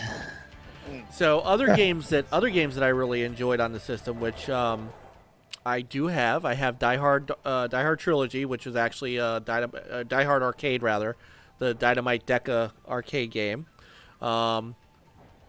There were great other shoot 'em ups like Darius Gaiden and stuff. There was before Wipeout. There was another kind of. It wasn't like Wipeout with the big hills and curves and stuff, but there was a game called Cyber Speedway, which was a pretty neat futuristic racer. Looking over at my collection that I can still see from over here, I do have Corpse Killer, which came from the Sega CD. Spot Goes to Hollywood, Valora Golf, also Pebble Beach Golf Links, which I spent a lot of time in. Worldwide Soccer 97, Last Bronx, which was another great fighting game, Bug and Bug 2. So we'll talk about great soundtracks. Bug had a fantastic soundtrack. It was a weird game in the sense that it was kind of a platformer on rails, but it was a lot of fun. Bourne said he hated the Spot game. Oh, he had the Spot game. Sorry, I'm down to a quarter of my drink left. And so I am gonna talk about a lot of these things going forward. I'll bring some Dreamcast, some 32X, some Sega CD to the forefront, maybe some OG Xbox, and we'll see where we go from there. So happy birthday, 25th birthday to the Sega Saturn. I'm going to be showing some more Saturn stuff very soon. But man, just a great underappreciated console. And, unfortunately it was also what started, kind of Sega's downfall in the console space. As good as the Dreamcast was and as much as my favorite system, that could not save Sega from the serious debacle and the serious problems that the Saturn really caused them, which were just unforced errors. So, but throughout 25-year anniversary, 20 Yeah. years old. Yeah. Oh, I love the console. Nights into Dreams, man. That was when that Oh, game my came out goodness. with that special controller. Yeah. The game looked phenomenal. I had never seen anything. I mean, it was awesome. Right, there wasn't anything like it. No. So, and then they had a special Christmas version that came out that you could I forgot how I got it, but and the import games were really fantastic. So I have two different wrestling games. I've got some shooters and some beat 'em ups, and it's just such a diverse library. So. I want to give a shout out to Open Every Box. He's a Crown Royal guy like myself, and I like Celine Dion too. I just want to give a shout out to Open Every Box just because he is awesome, and you guys got to go check out his channel, especially if you like retro stuff and Amico news, because if you think we talk Amico, like Tommy was pointing out, when J Allard when that J Allard thing was announced, I was like, all right, we're talking about it tonight. And next thing you know, I get a little like ding in my notifications, and Pete already had a video out the door. I mean, it was just awesome. Does he speak French? He lives in Canada, right? But is he French? I took 7 years of French. I didn't know if he said something about he was French. Yeah, I guess he's French Canadian. Oh, wow. Bonjour, je m'appelle Jean. Comment vous appelez-vous? For fuck's sake. So, all right. Well, happy birthday, Sega Saturn. Oh, yes, a little bit. He speaks, yes, he said yes, a little bit. Un petit peu. All right. All right. Merci, So we're merci. gonna add some more segments next week. I know, Chris, you're gonna be doing some Game Pass stuff for us. Yeah. So, and I'll start grabbing some videos for Game Pass games, and we're gonna have that segment coming forth, and then of course when MPD rolls around, that's Peter's. So, All right. See, Go ahead. Milkshake Gamers, he brought up 96 had Steve Young on the cover. Oh, 97. I'm Marino. sorry. So You're that- right. Yeah. You're right. Oh yeah. It was the. You know why? You know And what? I think I remember those games that my brother had. Yeah. I tell you what, I'm gonna have to invite my brother on the show one day because he was the Sega gamer in our family. Between I like him already. Us two. So, and he was the black sheep of the family too. So, but well, I want to see if I can try to get him on here and talk some Sega stories with you guys. I'll tell you, another big rare game, and I probably should have bought it, and I should have just taken my time on the couch for it. If you guys ever find somebody who doesn't know how expensive Power Slave is supposed to be, buy it. Because that's another game that I have seen for $400. Power Slave was a game by Lobotomy Software. And if you guys remember Doom and Quake and those games, it's a first-person shooter.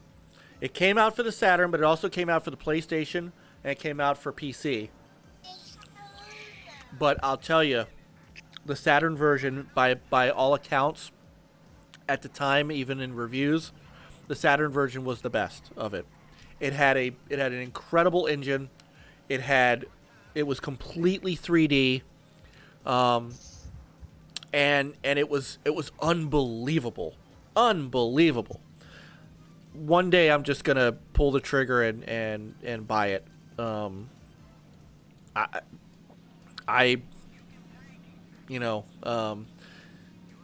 Or trade in, or trade in a couple of games for it or something.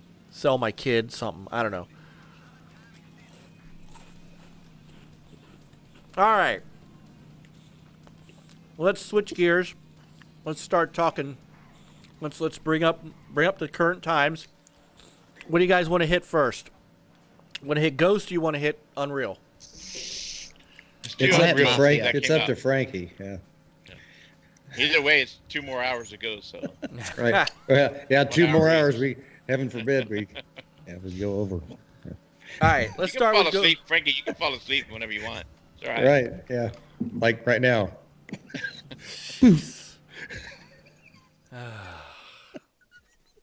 All right, let's go with Ghost of Tsushima, or as it was during the state of play today, it's either Tsushima or Tsushima. Tsushima. Yeah. Yeah. I don't think he could figure out which one it was. I think it's Tsushima. I think it is too. I do too. He That's started what by I heard on saying, the video. well, that's what he Did started he change saying. it during the video? Yeah, hold on, I've got the video. I I'm didn't bringing catch it up. that. Yeah, I didn't catch that. If you did, Peter might be right though. He said that Americans butcher a lot of words, and I have to agree with him on that. So Well, I mean, it, Yeah, it you could, listen to Mike say things ever. yeah, but Tsushima. I mean, it What could have be. I done to you, Frankie? How What have I about hurt you? anybody? We How can't have even I talk hurt- anymore. How have I hurt you? I know. you didn't play Where do I Battleborn. That's start? why. Frankie, I've always loved you. I don't know why you're so cranky tonight, man. I'm sorry. Oh. We're all feeling the sting. If he wasn't cranky, I'd think something's wrong with him. He's This is normal. true. What are you talking about? He's normally sarcastic and tricky, like a little coon, but he's like on a period right now or Like a something. raccoon. Oh my god. Oh. Is anybody actually playing Battleborn tonight, or are you still doing bots? Oh, I that's switched the over to problem. Zombie Army Trilogy. Oh, you're at- Battleborn's okay. coming to its imminent end, and he can't handle it. Yeah. You're going to All need right. therapy at the end of this. So, here is the game, and I grabbed the 60 frames per second footage so that you could see it as we saw it. I'll tell you what I liked about this state of play. It was just based on it. It was just this game. The 18 minutes of this is what you can do in the game gave us a slice, but not too big of a slice. Get it? Slice. Right. Come on. Gave us Get some it, really get neat. Okay, gave us some really neat. These are the jokes. And Jeez, then they were done and left you wanting this game next in July, which I am. Yeah. This is day one for me. This is why I own a PS4, because games like this just take my breath away. And I'll be honest with you, this is the game that I was hoping for to get out of something like Neo, and I hadn't played Neo 2, but Neo being more like a Dark Souls game. It was neat, and I felt like I was being challenged to play it, but I wasn't really having fun with it. Right. Minus the press A for horse here, and now I'm having Red Dead 2 flashbacks, Peter. Yeah. But joking aside, the combat in this game looks just beastly, and looks what I've been hoping for. And graphically, I mean, look at this game. This is insane. Well, and the protagonist there, Jen, even the game, the armor that you get when the upgrades, they're not just aesthetic. They actually have abilities that increase things. So it's just not for looks. And you can even gather flowers and use those flowers to dye your outfit different colors. Yeah. But I like too that you're now, if I heard him right, it's your sword and your bow. You don't have to worry about it. There's a simple mechanic there. You don't have to worry about upgrading to different weapons. You don't have to worry about powering up. I mean, obviously there are enhancements and things, but you don't have to worry. It's you've got your bow and your katana and your skill, and that's what I like. That's what I like more than anything about this, is that it's just going to be like straight up like God of War was. God of War, you had your axe, and you had your boy, and you had your boy. Right now there here, are little charms, omamari charms or something that you collect that give you different abilities. But yeah, I think it's kind of simplistic still, though. And what I thought was cool too, that they were talking about how, like, earlier it showed them going to a mission, right? But then you look around the map and you see at a distance, you see smoke. So then you go there and see what's going on there, which is what he's doing here. Well, that little bird. Also, and then there's animals that help guide you to certain things in the game. So I like how they use the environment to kind of influence like where you need to go. Like he showed in the beginning, the wind. So the wind is kind of like your navigate to hit this location, instead of just putting a light bar or something, to follow on the road or something. Yeah, So I thought it's it was neat. interesting. It's very clever. And those are the things that see, you don't have to have a complex game to have a complex game, if that makes sense. Like, you don't have to. There's the fox. Chris was talking about the animal, the fox. Oh, yeah. What does the fox say? I was just a nice one, Peter. I was just saying. Just Oh no. chat, chat, chat, chat, chat, chat, chat, chat. Yeah, exactly. Hey, So- did anybody else feel that the world felt kind of lifeless? I mean, there's vegetation, but I mean, I It thought seems at empty. some point when he was riding along the way that there was, you saw, I think either a bear or something that was attacking yeah, and maybe you could have stopped and whatever, but Maybe. there might be some stuff that, you're riding around and then you have these little Right. things that you see that you can. Yeah. I mean, and maybe it's just what they haven't shown. I mean, we saw like a bird, that are indicators that, follow the birds, and there's some treasure or some, I think it was down here somewhere, or the fox. I mean, it's certain cues within the game. Yeah, I like that. Yeah. And a little bit of Lara Crofting. So Okay, so when he was going to certain areas And you know how if you're getting spotted by an enemy, and so you see that indicator kind of lighting up Mhm. and start expanding. Isn't that from we've seen that in Assassin's Ubisoft Creed. games? Yeah. Yeah. Mm-hmm. So if you get Yeah, a close lot and of they other see you're in their games line of have that. sight, and if it goes all the way open, then it spreads, and Yeah. then they caught Yeah. you.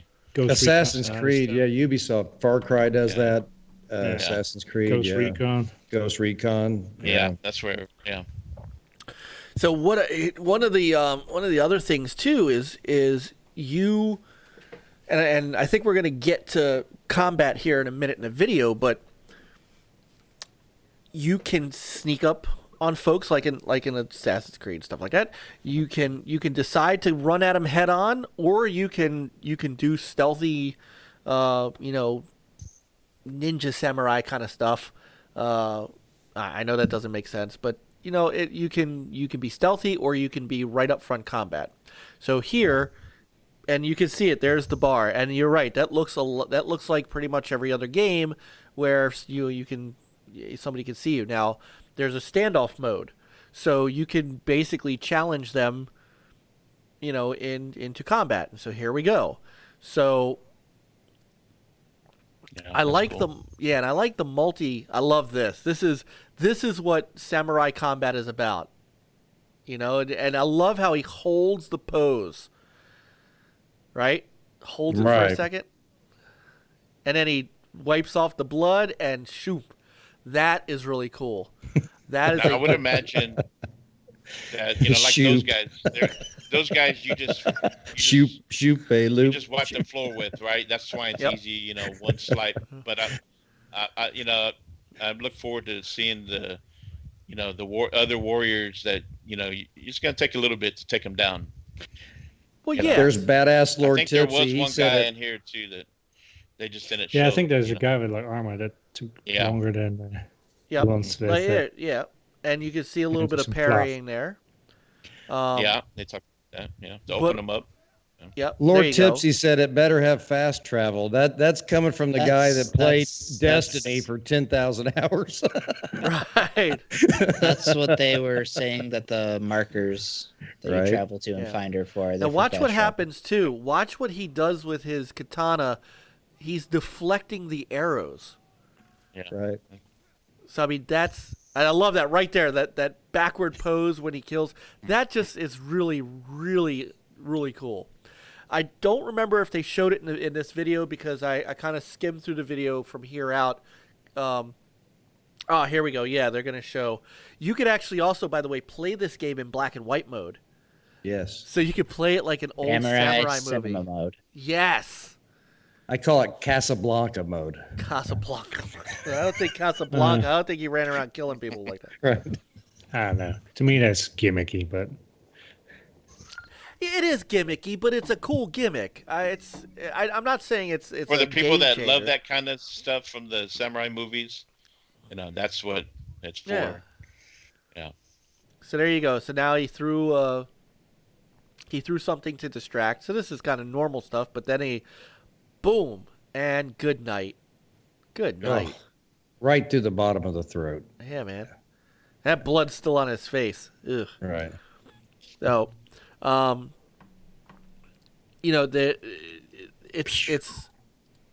hoping that, we didn't get a chance to get into the story here. So Pete says, why is it so windy? The wind is part of how it shows you where to go. Oh, check that out. So he throws a little firecracker. yeah. Right. But like for this, they showed more gameplay and So this is there when he's were- Now Cool. that's kind of an element from Neo, because I got the platinum trophy in Neo. I haven't started Neo, but firecrackers were used often for distraction. So that Okay. did they do that in as far as Assassin's this- Creed as well? Yes. Did they? Yeah. Yeah, I thought they did. Yeah. As far as the story, They were made in China. they didn't go too far in the trailers, but on this, Genghis Khan is invading Japan, and so this is what this is all Look about. at that. Yeah. Yeah. So it's Well, gonna be- he's yeah, totally see, there's out a of guy it. there's a guy that kind of is gonna be a little bit tougher to take down. Yeah. I don't think, yeah. So You notice how he dropped his shield too. That other Oh, guy, he hit him so dude. hard he actually dropped his. Oh, look, he's This backing is cool up. right here. Afraid of the ghost. Oh. Oh, Afraid of the avoir, ghost. mon ami.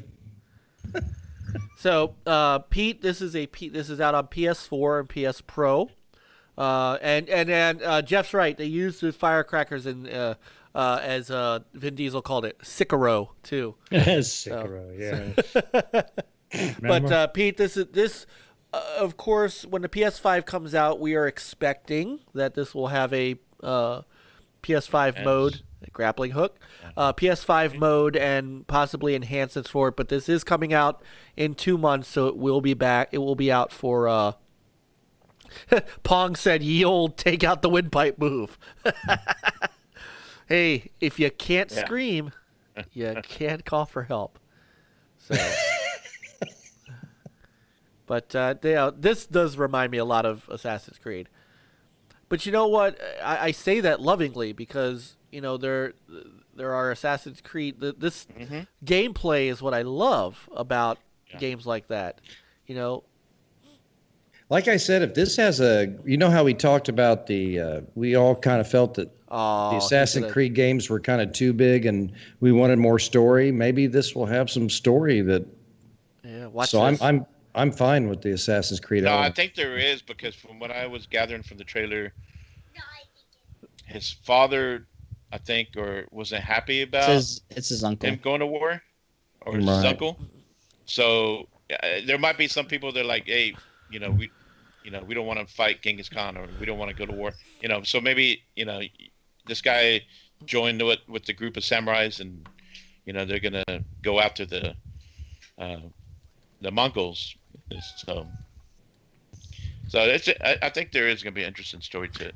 And there's the examples of the different armor, which actually changes things in the game. It's just not aesthetics, for looks. Yeah.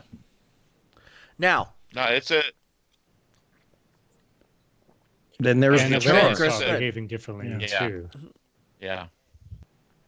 No, this is going to be a great looking game, and it play well on the PS4 or play well on the Pro. I mean, I can give two shits if it's 4K 60 and all that stuff. It doesn't matter to me.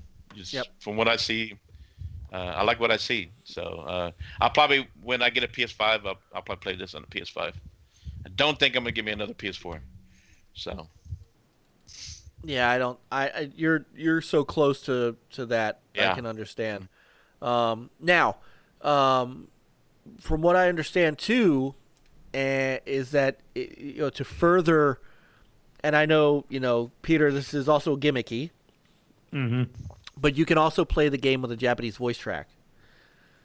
So I mean, for that I won't say that's gimmicky. I mean, that gives a more authentic feeling. Yep. Now I actually like that, Mike. Like the Yakuza games.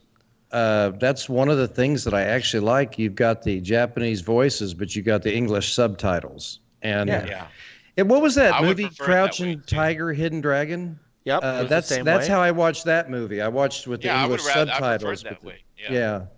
Yeah. So this is also there's no. This is the other thing that I like too. There's no. Like potions and supernatural stuff. This is straight up. Oh, here we go. Here, I'm gonna turn up a little bit. I know. Let me see if you guys can share the screen.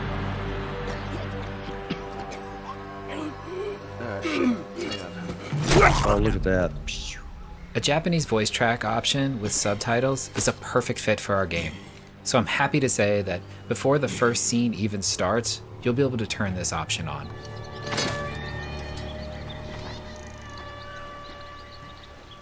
お侍様の戦い方じゃない。何を申す。お侍どころじゃないよ。このお方は猛虎を打ち滅ぼすため。That's neat. Yeah. That's neat. So, but I mean, the samurai cinema thing too. I mean, if you do that and you turn on the Japanese voice track, you're playing basically an old samurai movie. Yeah. So, Duel of the Crashing Waves. I mean, this stuff this is more so than I was ever excited for, like Red Dead Redemption 2 and all this stuff. I am so excited for this game. Sucker Punch has really got for what I think is a winner here. Well, these standoffs are great. It reminds me of that movie with Clint Eastwood, The Good, the Bad, and the Ugly. Yeah. You know, where they're all looking at each other. I mean, this is great stuff right here. Yeah. The one-on, yeah. Yeah, What Gold is he- Jay says they got the old Kung Fu flick dubs. Yeah, this deserved its own segment throughout the state of play. You know. Yeah, it did. I'm glad they did that. So. It really did. So, and apparently there's so I'm taking this from our good friends over at Season Gaming because they compiled some notes from a Reddit AMA, or at least an informational Reddit, that this is it's a fictional story, so they're not trying to do anything historical, but it is a singular story. So there's no branching narrative. This is a straight up. Jesse Darby reminds me of Shogun Assassin. The only thing missing from him that's missing is him pushing a baby carriage with the blades out the side. So, all the swordplay and horse mechanics were motion capped. There's, the game contains no waypoints. So Yeah, It contains an awful lot of wind. yes. So I mean, there's going to be stuff like side quests and things like that. Hopefully, nothing with fetch, but there's going to be some stuff that you'll be able to do in that big open world. But I'm hoping the story is what is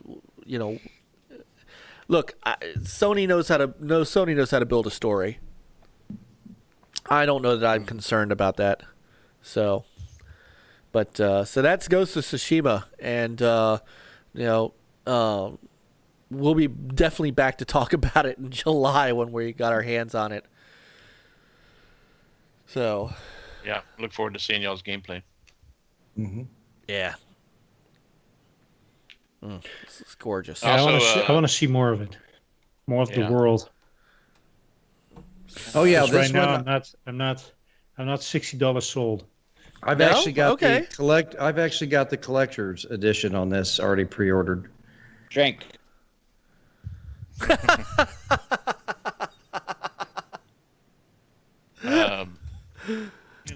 Shout out to Go Chain Gamers. He's now part of Level 1 Yeah, Level network 1 Gaming. with Fame. And so they got a good thing going. De Niro says, of course, John does. Yeah, they do. He wrote his first article on there, so I recommend go check those guys out. Like De Niro said, a lot of times when I buy games, guys, I just kind of go with my gut feeling, man. And this game just like it All right, sucker so- punch. I kind of have a good feeling, and I go with it.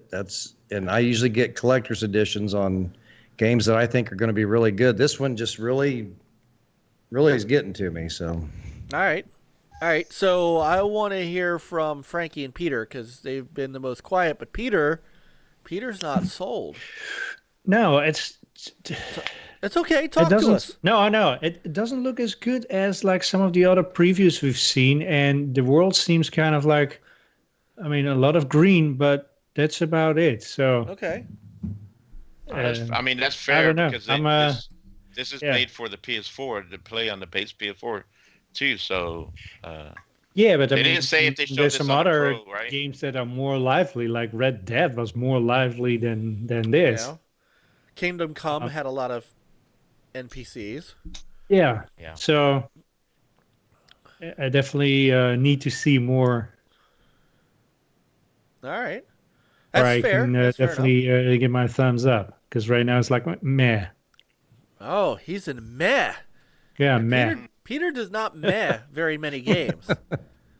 Well, I got burned with Red Dead Redemption 2, so At least it's. Yeah, but at least you played the shit out of it. Yeah, you I- did. You well, I beat it. did. I'd So, bow you down know, to that. When I pay $60 You have for every a right game, I need to to- have $60 Yeah. worth of entertainment. De Niro at the same said something that's right. Yeah, HTK we should- wishes Game Pass. Yes. Yeah, I mean, it would be great. Would if I they try did. it out if there was a PS Game Pass? Absolutely. Oh yeah. But without, it's like, yeah. Oh, there's the bear. Yeah, there's only we saw a bear. Yeah, see, Just that's what I'm think of talking all about, the like- games I would have missed out And on. maybe they didn't want to spoil too much of, I don't know. But still, it's like, you don't see anyone on the fields, nothing, nobody. Right. It's like everybody got killed. Yeah, a couple of sheep that you almost ran over. But They're all hiding, yeah. I don't know. It seems a little, yeah. Okay. Show me more. No, that's fair, but at least you're not on Twitter going around and Oh, saying, no, I'm not. you know, I'm not talking. No, what I mean, like talking crap about saying yeah, about no. the way it looks and this and that. Why? Because you're a gamer. Yep. So. Right. But they have some nifty things, what I said earlier, like the wind as your guide and stuff, I like that. And That's neat. maybe later when they showed on the PS5, it probably should look better enhanced, and you'd be like, okay. Fair. So see, Okay. I'm looking forward to the combat. I'm looking forward to the swordplay. That's what I want to see. I want to see better. I want to see easier but more complex swordplay than what I got out of Neo. Neo was so damn hard to figure out what stance should I be in, what moves do I need to do? I want some straight up, just back and forth kind of samurai ching ching ching ching with the sound of the sword, going off and then that whole at the end where you just slice the guy in half. I mean, that's what I want. And I want it to be I want it to have some complexity without having me jump through hoops and get what I like to call PlayStation controller claw to enjoy it. I hope they have a demo. This game needs a demo in order to get the feel also for like how's the sword fighting, Yeah, I agree. Yeah, because some people that were wondering how the combat, some people thought maybe it could be too simple, It's either too simple or too complex, Right. It's like, Yeah. and it's I don't know. Like one of my favorite combat games was Hellblade. I just love the feel of the That was a combat good. in that. That had some good gameplay. I That is solid. felt like a badass playing that. So I'm hoping that this has some similar, makes you feel that way, And it's not overcomplicated like you're saying to where, you either go from your sword to, and then using your bow with no problem, but it feels, fluid. So. Yeah. Game Over HD says this game don't need no demo. I will say that I'm getting it. I mean, I'm getting it for. I'm getting it because it speaks to me on a couple of levels of the time period, the if the story is as good as what they say it is, I'm in it for the period piece. And expecting, of course, but yes, Sony. I disagree there. Sony definitely needs a Game Pass because some of us guys without hundreds of dollars of expendable cash, Game Pass is for us gamers with 3 kids and a wife at home. So I would jump. People say, well, the first party games that Sony have sell on their own, and they do. But a Game Pass, like you said, if their first party day of date would be great for us, and then also, maybe they leave it in there for a few months. And That's Flute Guy. You see, the motion capture. Yep. Maybe then you can buy it at a discount before it goes out or something like that, at least. But Yeah. it'd be nice to have day of date. So, all right. Well, if so one of you guys get it, make sure you record it. At least I so will you can definitely. get I will definitely be giving you. John and I will. Spicy John will give his Spicy spicy. John. Yeah. Spicy Samurai. Yeah. Spicy ring pop, John. samurai. Spicy ring pop samurai. Where are you on this, Frankie? I know this isn't Battleborn. The Sucker Punch game, so of course I'm buying it. Okay. And you don't even have to double dip because it's a PlayStation only game. True, but if it wasn't, I would still double dip.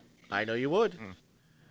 I love them. They're easily my favorite developer. So What but I'm other- just glad because this is one of the things that like this game had really no, a whole lot about it. We've seen maybe one actual gameplay trailer I think since they announced it. So like actually getting a deeper dive, seeing the world, seeing like okay, so there's you got this fast travel system with these different shrines you're gonna find throughout the world. You got people or animals that are gonna lead you to collectibles or side missions. Mike, you're going to be disappointed, but there's different fighting stances. So there's different enemies you got to fight with different fighting stances. Well, you don't have to. Yeah, you do. Watch the video. But I see I see that. I'm not talking about the difference between ghost mode and like I'm watching not it talking right. about that. I mean, know, like actually, he has different fighting stances as he's fighting people. So there's different. Yeah, I think in this video, like he's doing different. Yeah, they're showing off the different stances right now for the different characters. So yeah, you have different stances just as in basic combat. But even that you have different options. So they're showing you like for at nighttime, like you got the little throwing stars for quick insta kills. And I like how they have it built like as you're like this ghost persona is kind of becoming like this notorious thing. Like the Mongols will start to get afraid of you. You got that guy falling over, like scurrying away from you. So I think minor touches like that are cool.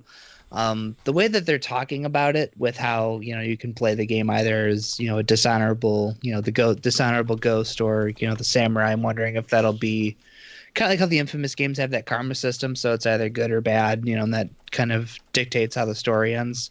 I wonder if they're doing that with this game because they're kind of that's been their thing for their past at least for the Infamous games. They have multiple endings based on how you played the game. So not sure if that's going to be the case this time around. Kind of hope it is, just because then it'll give you incentive to play through as a samurai and play through as the stealthy ghost.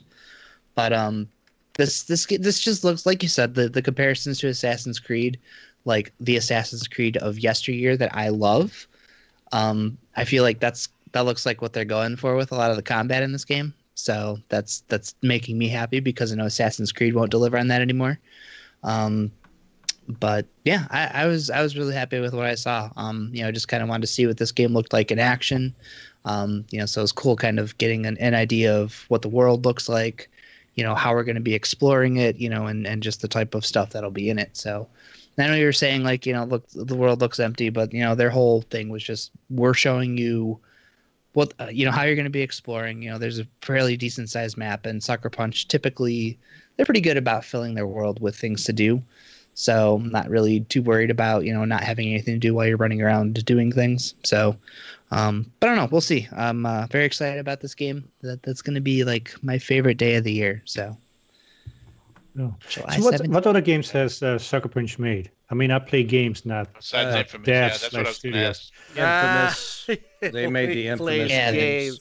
Yeah, They made but the- besides I Infamous, like that. I like Sly that. Cooper. Yep, Sly the Cooper. Sly Cooper. My But they- absolute favorite game of all time. They were really though. Infamous was their big. Yeah, that's what I think got Sony to buy them out. Was those games did very well on the PS3, so they ended up buying them out. But yeah, and I think they had an N64 game, Rocket Robot on Did Wheels. they? Yeah, Ubisoft published it. Ah, because they don't show that on their site. They only show, they only show the Infamous and the Sly games. Yeah, those did are not know those that. are. Yeah, so those are Sly and Infamous are what they're known for. So Ghost is their new IP. So Yep. that's why I was curious to see what it looked like in action because I wasn't sure what to expect. I had an idea, but seeing it, in motion is like, yeah, this is what I was hoping for. So I'm happy. And it's Excellent. definitely cool, the pieces, the stealth with his bow and stuff. Yeah. I like that. I like the set pieces too, like this big ship. Yeah. Hmm. real quick, shout out to Monkey Punch in chat. Yeah. Game Over HD and Matty Beast just showed up. Yeah, yeah. welcome. So Matty. you guys. I know. Yeah. I've missed Been a these while guys. since we've seen Matty. Yep. And Monkey I've Punch, missed these. yeah. And welcome Game Over HD. And guess what? It's okay to disagree. We love you anyway. As long as you're gaming and enjoying. Yeah. And if you're hyped for this game like we are, that is all we care about. You know. Yeah. Whether Like or not you said, Game Pass is not for him. Yeah, and that's okay. That's perfectly okay. It's definitely for me. I would jump at a real Game Pass for the PlayStation that had the same benefits as Game Pass for the First Xbox. party, day.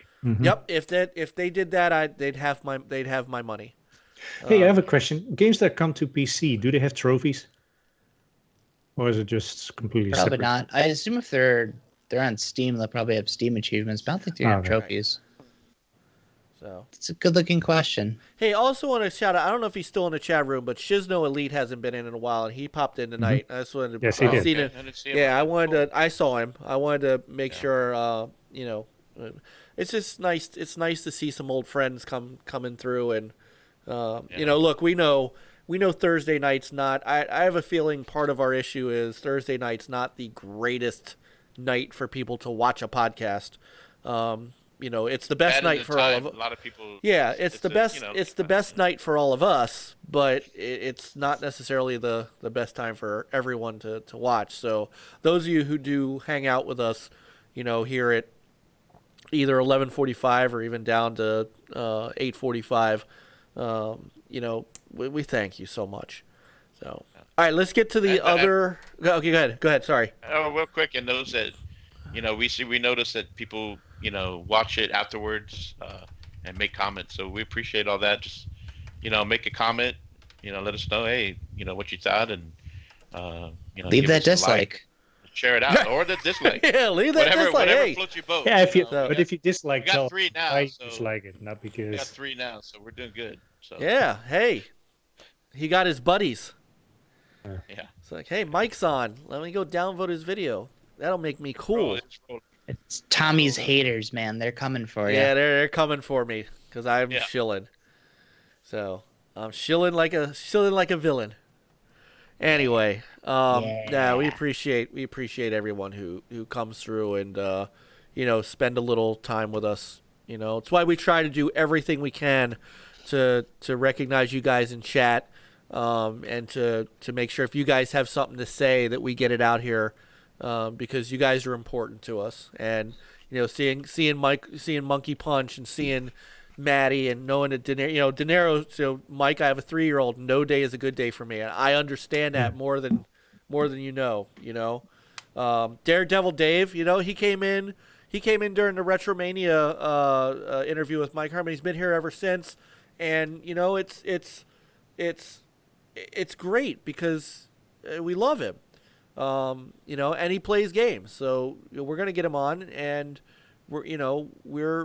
it's just great to see some folks that enjoy coming and talking with us. So Yeah. all right, Have fun and then Hey, so since we'll you're have- probably not going to bring it up, sorry, Chris, go ahead. Go ahead. No, go ahead.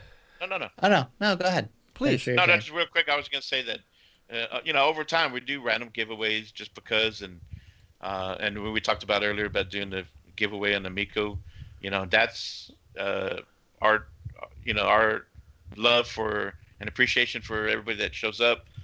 We see them in chat, and they support us, and that's what we love to do. So like Jay, Graphic God always likes to say, hashtag support and be supported, and Yep. that's what we're all about. So Yeah. yeah, And if you guys really understood what a guy like Jay has done for us, I will shout his name every day if I could. On every show that I go on, I will always mention him because what you see is the product of his hard work. That just, what would we be different without it? he's influenced a lot of people. He has, in and the so is game De Niro. De Niro. I gotta talk to again. By the way, I think he's got a new season gaming shirt. After I bought my season gaming shirt, he's got a new design saw coming that. out. I can't was wait to cool. see that. Can't wait to see that. So Yeah. all right, I know it's getting late, Frankie, so we're going to move hold on. on. Well, before you that's move right. on, Go ahead. Before you move on, I just want to mention very quickly that this game coming out July 17th, and then Nintendo just out of nowhere today was like, "Hey, new Paper Mario game, July 17th." I'm like, oh. You have no idea how excited I am. I love the Paper Mario games; they're fantastic. So I super excited that'll be coming out on July 17th. They had a nice juicy trailer, and I don't know, like it's kind of eerie watching it. Like it's a very kind of mature toned type of Paper Mario game. So I'm gonna be very curious when I finally get my hands on that one to see what it's all about, because Peach just comes off as super creepy in the beginning of it. So we'll see how that goes. That's something my 6-year-old could pick up. Probably, yeah, I would say so. So is this the one? Is because I was looking for it. I was trying to find it. Is this the one, the Origami King? Yep, that's the one. All right, we'll show that trailer. We'll show that trailer next week when I can grab it. Okay, that's fine. So, all right. So, final thing, and this was the other big news from this week. What was the other big news? Well, yeah, it's still the big news. Let's see. I'm going to show the whole video, even though it's got a little commentary in it. I'll just turn the commentary down. Epic announced the Unreal 5 engine. Unreal 5. Yeah. I do want that t-shirt. That is a nice t-shirt. I do not want his turtleneck. Or his sweater. So Tim Sweeney and company came out on during Jeff Keighley on a segment with Jeff Keighley during the Summer Game Fest to show off the Unreal 5 engine running on actual PS5 hardware. And before we get started with the actual intelligent discussion, I've learned a couple of things over the last 2 days by being on Twitter. Being on Twitter. Twitter is a mistake. Yes, I've learned that. I've learned that the Unreal 5 engine is only coming out on the PS5, and that no other consoles or systems are going to have the Unreal 5 engine. That is correct. I have learned that only the PS5 has a solid-state drive fast enough to allow flight in their games. And I learned that everybody on Twitter who likes to argue about their favorite plastic box knows what an SSD drive is. Oh, they all know. They all know the technology. I have seen more up and coming IT experts and Sony development employees on Twitter than I have ever seen in my life. It's been amazing. So, sorry Xbox, but Unreal 5 engine is just not for you, apparently. So I'm sorry. I have a saying lately with all this crap that we've been seeing is that I see people playing games on Twitter, but I don't see people, talking about playing D games, and that's a problem. You see more people playing games on Twitter, trolling and, BS, and that's not gaming. That's console war. None of that shit matters. Like you said, it's, people spewing stupid information like that, and when the real message gets lost. Yeah. So yeah. People miss out on what this actually was. Well, De Niro, it's funny. De Niro said, in order to have a Twitter account, you're now required to have a degree in SSD technology. So, it was telling that I tweeted something out yesterday and got crickets. Number one, anybody who thought that the PS5 was going to be this underpowered, LOL, only 9 teraflops, blah, blah, blah, blah, blah, blah, blah, blah, it's been fooling themselves. The PS5 is going to be a quite not comparable. It's going to be quite a a heavy console when it comes to this stuff. I mean, guys, look at this shit. I mean, this is some. They were talking about using film assets for this. I mean, this is some amazing looking technology here. So to think that the PS5 couldn't pull off games that look like this is nonsense, and I think we all know that. I think every one of us here knows that. But to think that the Xbox Series X demo of this, if they had a demo of this, wouldn't look exactly like this is also laughable. The question that I had, and I was thinking about this the more I looked at this, and I am taking the objective look, because, again, what we're looking at here is spectacular.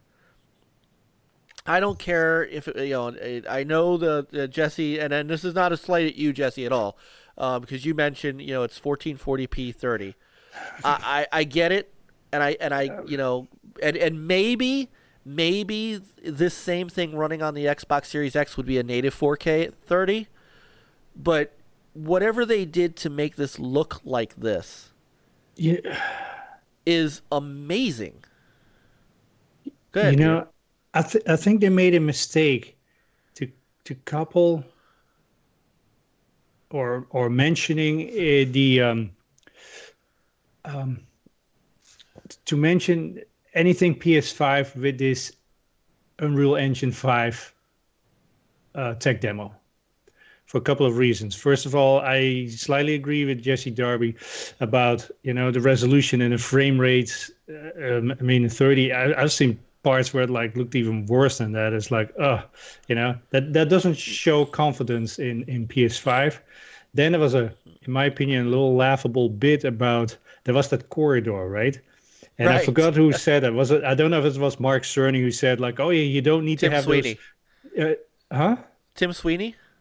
No, Mark Cerny, when he did his spiel about the SSD drive etc. Right. About that. Oh yeah, you don't need to have those corridors anymore because of you don't have to use that as a loading gateway to another section of the map. Even though they said hey, this was a corridor, but it was not for loading, etc. I just it just shows the wrong intent, or it shows you with the wrong intent. So if this would have been just saying, hey, this is an Unreal Engine that can run on next gen consoles, something like that, or we're still in beta and this is an unoptimized engine, it would have been a much better presentation in my opinion. Right. Well, and because right now it looks like the PS5 is will chuck at this too. So it's yeah. I don't think it did PS5 a favor. Really? Yep. Wow. Because technology-wise looks good, but it's still. Yeah. It looks. It's a lot of eye candy, but just the performance of it was yeah. Who knows? Maybe on a PS4 Pro it will look just as good. You don't know. That's true. It could look just as good on my X. And I know, look, there are a lot of people out there right now who are looking at this and saying, I thought these next gen consoles were going to give us 4K 60, right? And I get, this is where I get Jesse Darby's point that what we're looking at here is 1440p. And a lot of folks are looking at, I thought that this was going to be the new era of. And, I hate to be that guy, but if people want to really know why I'm more excited, why I have said on many places that I am more excited right now for the launch of the Intellivision Amico than I am for spending, $600, $500 on a new next gen console, it's because I don't think the Delta is going to be what people think it is. Now, I will also say that just like Ubisoft, I don't necessarily think I can blame Sony for this demo. This is Epic's demo. Epic, there's no reason there. Why would they? The question is why would they do this not in native 4K if this has more power than an Xbox One X, which can do 4K 30? Why isn't this sitting at 4K natively now, other than the fact that the engine's still under development? So, I mean, I can see that from Unreal, but just don't mention PlayStation. And well, there's a who reason knows? for that. There's a reason. We know the reason for that. So the reason for that is twofold. I mean, Sony and Epic have a partnership. They have for years. Right, and it's funny because it's not Sony's major engine. Oh, I know, But it's almost like This is also Tim Sweeney taking his shot. Remember, Tim Sweeney does not like Microsoft. He has not liked Microsoft for a long time now. He has railed. He's on, like, don't get locked into their ecosystem. Come to my ecosystem. right. Come to my store. Yeah. But Yeah, at go to the my same store. time, Just mine. It's like- this is genius move, I think, by Sony in that if you're gonna have something to market when at the moment you don't have a game outside of Godfall, I still think this is the next best thing you do. I think showing this off. Yeah, but it should have been better then. I don't know. But it got a Maybe lot it's of too people soon, moving. Maybe too early. No, I know, but I mean, you got the fanboys definitely moving. That's for sure. No, but I mean, I thought it was a great looking demo. I really honestly thought I would have liked to have seen 60 frames per second myself. I think at times it was not even 30. It was like very chuckish. It's like maybe 24. I don't know. I mean, there are certain parts that look good once they zoom in on those rocks and stuff. It's all like seamless. They were talking about using 8K film assets. Don't pan or anything.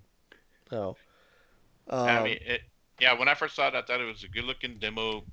Myself personally, I can't tell you if I could tell the difference between 60 and 30. I can tell once it starts panning or some. It depends on what there's you're like Forza Horizon when you drive over gravel, and between 30 and 60 is a huge difference. 30 just makes me nauseous. Maybe I need someone to point that out to me, but I just it's really funny you said that. Anyway, so it's funny you say that though because Mike Micah said the same thing, and so they brought up some good points. But anyway, go ahead, Chris. Even with resolution and stuff, sometimes it's overblown. Like people need to see two images side by side in order to say, like, "Hey, this looks better." Also, once you start playing a game, then you don't really realize it when you're running around, and look at that. That's really impressive. So anyway, go ahead. Go ahead, Chris. It's people's own fault for sitting here, making up their mind that everything's got to be 4K 60. This is where we're going. And yes, the technology in these new consoles is capable, but at the same time, like Assassin's Creed, they're still running on an older engine. And supposedly, I don't know, I'm not a tech guy, so I don't know. DX11 something? It's using DirectX 11. So if they were using DirectX 12 and so on, that maybe they would have been able to do the 60 frames. But it's people don't expect to see 4K 60 as a standard for all games in at least first 2 years until some of these developers are able to. Now, here we are. We get an Unreal Engine 5, which should be, over time be capable to create these games in the 4K 60 that people want to see. If you look at Xbox 343, they've taken the extra time to work on Halo Infinite. Yeah. They built a new engine called Slipspace, and I believe that engine is made to do the 4K 60. Yeah, it needs to. Do you think that's going to be Microsoft's engine, like the Decima engine is going to be the Sony engine, and they will have many more games like using their own engine instead of paying royalties to Epic for that might happen. Which is really funny because Epic also announced that they are not going to charge royalties for the first $1 million in revenue you make on their engine. So they know something. Yeah, because they want to have the smaller guys, still use the Unreal Engine because. Yeah. All right, so people just need to be patient until, at least 2 years in and first party starts coming out on these consoles. But even like you probably will see the 4K 60. Even Unreal 5, I mean, it's still in beta for another year or so. Yeah. So this game, this demo may not even been optimized to really do 4K 60. So, but being 1440, 30 frames, this to me, in my eyes, I think it looks great. Yeah, I do too. Yeah. I mean, I get what you're saying, Peter. Though it's a good strategy for PlayStation to show this. Hey, this is a demo running on a PS5. Yeah. So it's funny they say it's running on a PlayStation 5, but we haven't seen it yet. Right? Yeah. Well, look, let's be fair. Let's be fair and objective, like we always are. This does not say. Possibly representative of what we think. That's true. But if you say it, you don't say it. Yeah, we have been fooled before when it's like, oh yeah, this runs on a, such console, and when the truth came out, it was still I believe it. I believe. Who knows? I mean, yeah. And I do see triangle prompts. I mean, I believe 100% this is running on that hardware. I think where I lost. And I'm gonna let John in because I know John bought the special edition, right, John? You have the collector's edition of this comic. Yeah. Well, if there is, I'll get it. The only thing that I did not like was I felt like, and I know the reason, but I felt like I was watching a commercial that Jeff Keighley just kind of did a commercial for the PS5. Now, I get it, totally get it. Sony bought that. Sony paid for that, and but credit to Sweeney, because Keighley tried to get him to say, what is the difference between the PS5 and the Series X, blah blah blah, running this, and he would not bite on that. He just said that the Unreal Engine is going to look great on all consoles. Right. I had a whole different take on this whole thing. Of course, I had my dad was real sick but I came home and listened to all the hoopla about this. The whole thing was just Sony was showcasing. They've got a relationship with Epic. They were just showing off the engine. This was a tech demo, nothing more, nothing less. It wasn't Sony saying this isn't going to be on Xbox. It's going to be on Xbox. It's going to be, they're going to be using it too. Even Phil Spencer commented on that. Yep. What happened was the fanboys got a hold of it, which they do every time this year. And you got your Xbox super fanboys, and they're looking at this and they're saying, well, of course, the natural comments you get, well, that don't look that good. They do. That happens anytime Sony shows anything. The Xbox super fanboys will say, well, that doesn't look so good. That doesn't look so hot. And on the other side, you got PlayStation fanboys that they're being idiots and they're saying, oh, look, it's not going to be on Xbox. Ha, ha, ha, ha. So I came home and I thought this was brilliant that PlayStation did this because this was actually like next gen stuff. At least it was a sample. It was a very smart move by PlayStation to show this. Agreed. This wasn't old hardware. This wasn't games, just regular. This was actually a tech demo, but it wasn't the loyal fans like all of us on the show. It was the fanboys that ruined this whole thing. And I got on Twitter and I'm looking at the comments and I'm thinking, Jesus, how can you run something? This is a look at both of what Xbox and PlayStation is going to do. It's that simple. But you got fanboys on both sides that are just ripping each other apart. And I'm thinking to myself, you guys are idiots. And sometimes, I don't know if it's my age, but sometimes I feel like I get on Twitter, I feel like I'm babysitting like at a daycare.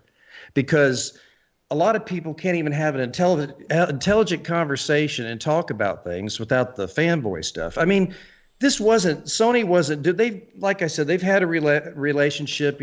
Tim Sweeney made a comment about the SSD, and his comment was because of the super fast SSD in the PlayStation 5, it's enabling them to get higher levels of details with this tech demo. There was no comment. There was no comment about Xbox can't do that. Right. There was no comment about this engine wasn't going to be an Xbox, but the fanboys looked at that and they ran off with it. So, I mean, this is kind of my little spicy take on it, but sometimes I just get so sick of it. I mean, I own all the consoles. I mean, let's all be real. These games are going to look great on both consoles, but the people that are picking this apart, man, they've got issues. I'm sorry.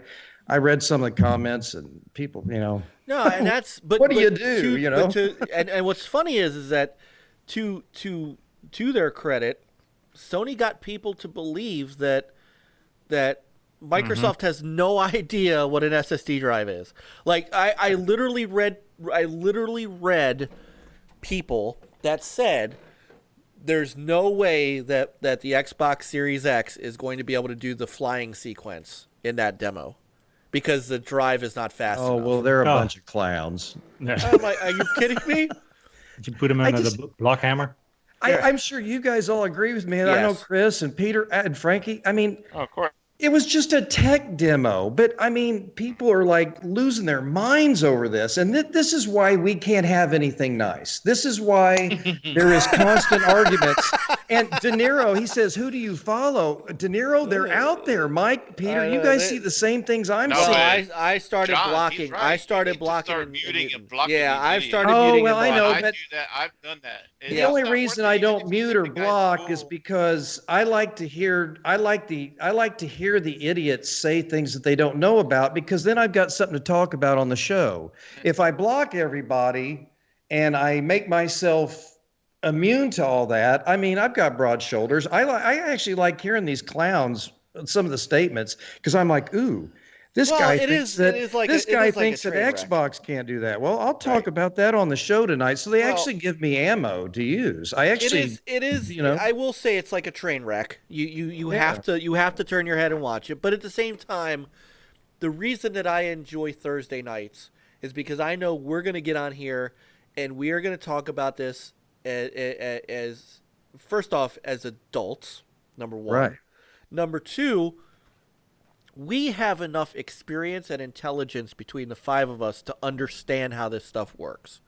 And again, that's why I said anybody who believes that the PS5 is this underpowered, like the PS5 is going to be the Wii compared to the Xbox Series X, you guys are out of your mind. At the same time, any of you who think that this exact same demo can't run on the Xbox Series X, including the flying scene, you're also out of your mind.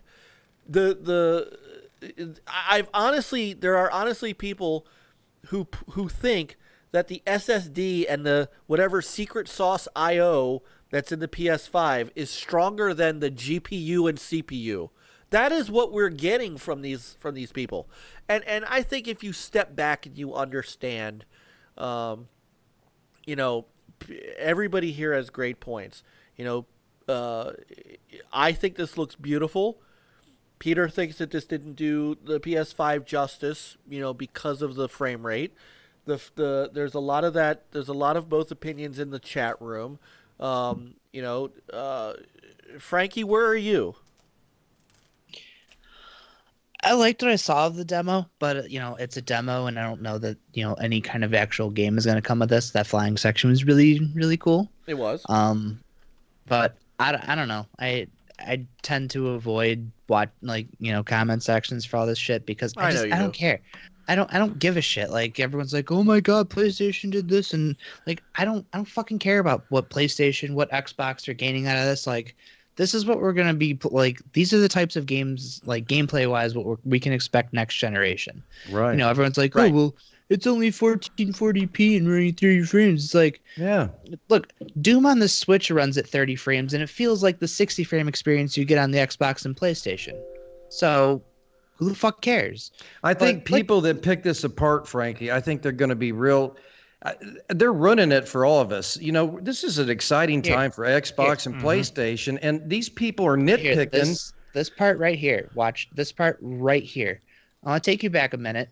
You remember when Amy Hennig was talking about her Star Wars game and that clip they showed and how it took 3 months to do this very animation? Right. It's baked into this engine. Now, So it's just go like ahead. it pisses me off that it's always it just boils down to it ran like shit. But people try to say it runs like shit. Like I don't know what you're watching now. I'm watching on my phone. It looked like it was running fine to me. I don't know, but I just the things that it's showing, like it's not about resolution. It's not about frame rate. It's about, okay, look, we have like flocks of birds that actually react the way that they should. We have these little nano bugs that are reacting to the light. Like you have actual real-time ray tracing. Like there's all this cool shit in here. Actually, I don't think ray tracing. I don't think ray tracing was in this demo. According to Digital Foundry, there was no ray tracing. No, which maybe makes not the hardware light ray casting. tracing. Yeah, not maybe. correct. Yeah, it was something.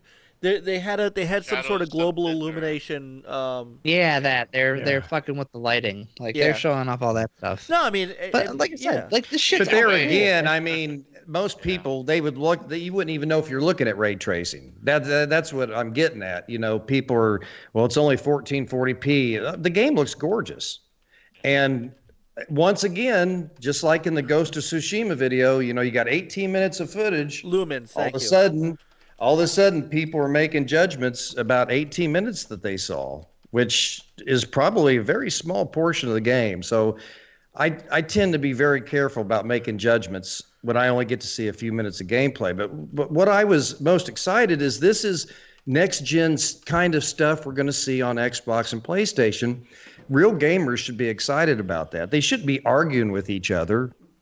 I mean, it's just the whole thing. I had a bad week. My dad was real sick, and I came home, and this was what I saw on Twitter. Everybody arguing, and I thought, good grief. The other thing that I said on Twitter, which didn't get much attention either, because I didn't say, Xbox sucks wars, was we don't know too. Say Xbox sucks whores. That's sucks whores. SUXXORS. Oh, I thought that's not what I. I know. That. I have. Why can't Xbox? Oh my God. Jesus. Anyway, sorry. I said. I said, what is this going to? What would this look like once you have more people on the screen, once you start building AI, once you have things that are taking more of the CPU in actual game elements, then then let's see what the engine looks like under load. It's easy to do this because this is kind of, on rails. This was not an open world demo. This is very Lara Croft-ish, but there was no enemies, there was no gunfire, there was no, AI going on. So what happens when that? And that's a good question for the engine itself.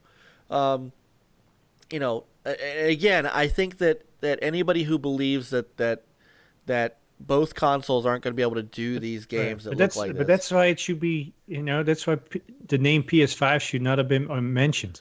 It shouldn't have, and I take issue with Jeff Keighley on that. That is Jeff Keighley. That's not. It was. Sorry, that's for another topic. That's another. I know. That's why. Yeah, they Tim Sweeney did what Tim Sweeney was paid to do, and B wanted to do. I do not have an issue with either Sony or Epic doing this. This is no different than the Medium and any of those other Xbox games that were being shown off at the Xbox Inside Xbox last week that are exclusive to their console, and they got a chance to come on and talk about their game for a minute and stuff like that. I have no issue with that. I have an issue with Jeff Keighley making this basically a free promo for the PlayStation. Let's come on. Again, we look at this objectively. There is Jeff likes Sony. He always has. Nothing. Why does he like Sony? Because he likes his buddy. All right, Kojima. Yeah. But I mean, Celebrity, but that is he is not a he's not an Xbox guy. No. He will say nice things about Xbox when he can, but when he has a chance to show off stuff that is Sony centric, he's going to show it off more than he shows off Xbox stuff. That's just the way it is. So I take issue with Jeff more than I take issue with I take zero issue whatsoever with Sweeney or Epic. And again, Tim Sweeney doesn't like Microsoft. That is out that you all you That's have to fact. do. That is fact. All you have to do is Google Tim Sweeney Microsoft, and there is a ton of articles about him railing on the Microsoft Store, Microsoft's UWP, how it was going to erode, and honestly, part of it is Microsoft and the store and UWP and Windows 10 was a threat to Epic. It was a threat to the Epic Store and a threat to Steam. And it turned out not to be, because it's not nearly as good as Steam or the Epic Store, but they wanted it, How dare you? The Epic Store sucks ass. It's better than the Windows Store. I'm But sorry. do you notice how Xbox has partnered up with Steam on putting their games on Steam too? Yeah, absolutely. Yeah. know. Oh yeah. I mean, there's money to be made. Yeah. I mean, Pong. But real quick, I wanted to go back to like Frankie was alluding to, like when he was pointing out how when you look at this demo and you see, the rocks, you see the birds, you see the bugs, you see all this other detail going on, right? And what sucks about fanboys and people in the community, they overlook the hard work that some of these devs, the hours that they put in these games to do all this for us. mm-hmm. And then when these games come out, all we hear is what resolution, what frames, what system is it on? And it's not just the fanboys. The gaming media, some of them are guilty because they play into the bullshit. And overnight, they can tear down these games overnight to Metacritic or whatever, that the hundreds of hours or thousands of hours that these developers put into these games, and then they get overlooked and pushed to the side because fanboys and certain game media sites want to clickbait and play into it, and it's bullshit. That's absolute. So, just it bothers me seeing that, and that developers get shit on overnight. Well, that's why we're here. We're here to counterbalance that. All right. Another thing I wanted to bring up too is that, like Coalition, we know Coalition and Unreal Engine is a thing. It always, right? Because then Gears of War pretty much came from Epic, right? Yep. The guys, the founders, they were from Epic, and they were going to develop, Gears, and then of course Microsoft came in and bought them, right? The game and stuff like that. Because like Ninja, and someone brought up also about Ninja Theory and Coalition, they use Unreal Engine 4. So maybe once Unreal Engine 5 is out, on they already the Series X, they would be able to optimize it over to the Unreal Engine 5, right? Right. Just to interject a little bit, it's like even though it's using Unreal Engine 4, it will still have subsets of what will be in 5. Yeah. Right. So, but also another like I thing, believe too, also to make the Hellblade 2, they also had the Epic folks, the Unreal Engine team helping them out in creating that segment that Xbox showed. Mm-hmm. Yeah. I think this generation too, we tend to forget in this battle for power, which always goes back and forth as the years go by, because no console is the most powerful forever. They flip flop back and forth. What it comes down to is the games, and PlayStation 5 and Xbox Series X are both going to be powerful consoles, but what's going to really make the difference is the games. It's going to, and I know I've been given a hard time in the past, but I'm an exclusive guy. Exclusive games sell consoles. And now if they eventually go to PC, a year or two later, I still say they're exclusives. Like if Xbox comes out with a game and it ends up on PC, it's still an exclusive at the time. So, but you have to have exclusive games. If all these consoles have the same games and there would be no choice, you take away choice from us gamers, you run the competition. Exclusive games sell consoles, and this generation is going to be a prime example of that. Halo is going to be big. Gears of War is going to be big.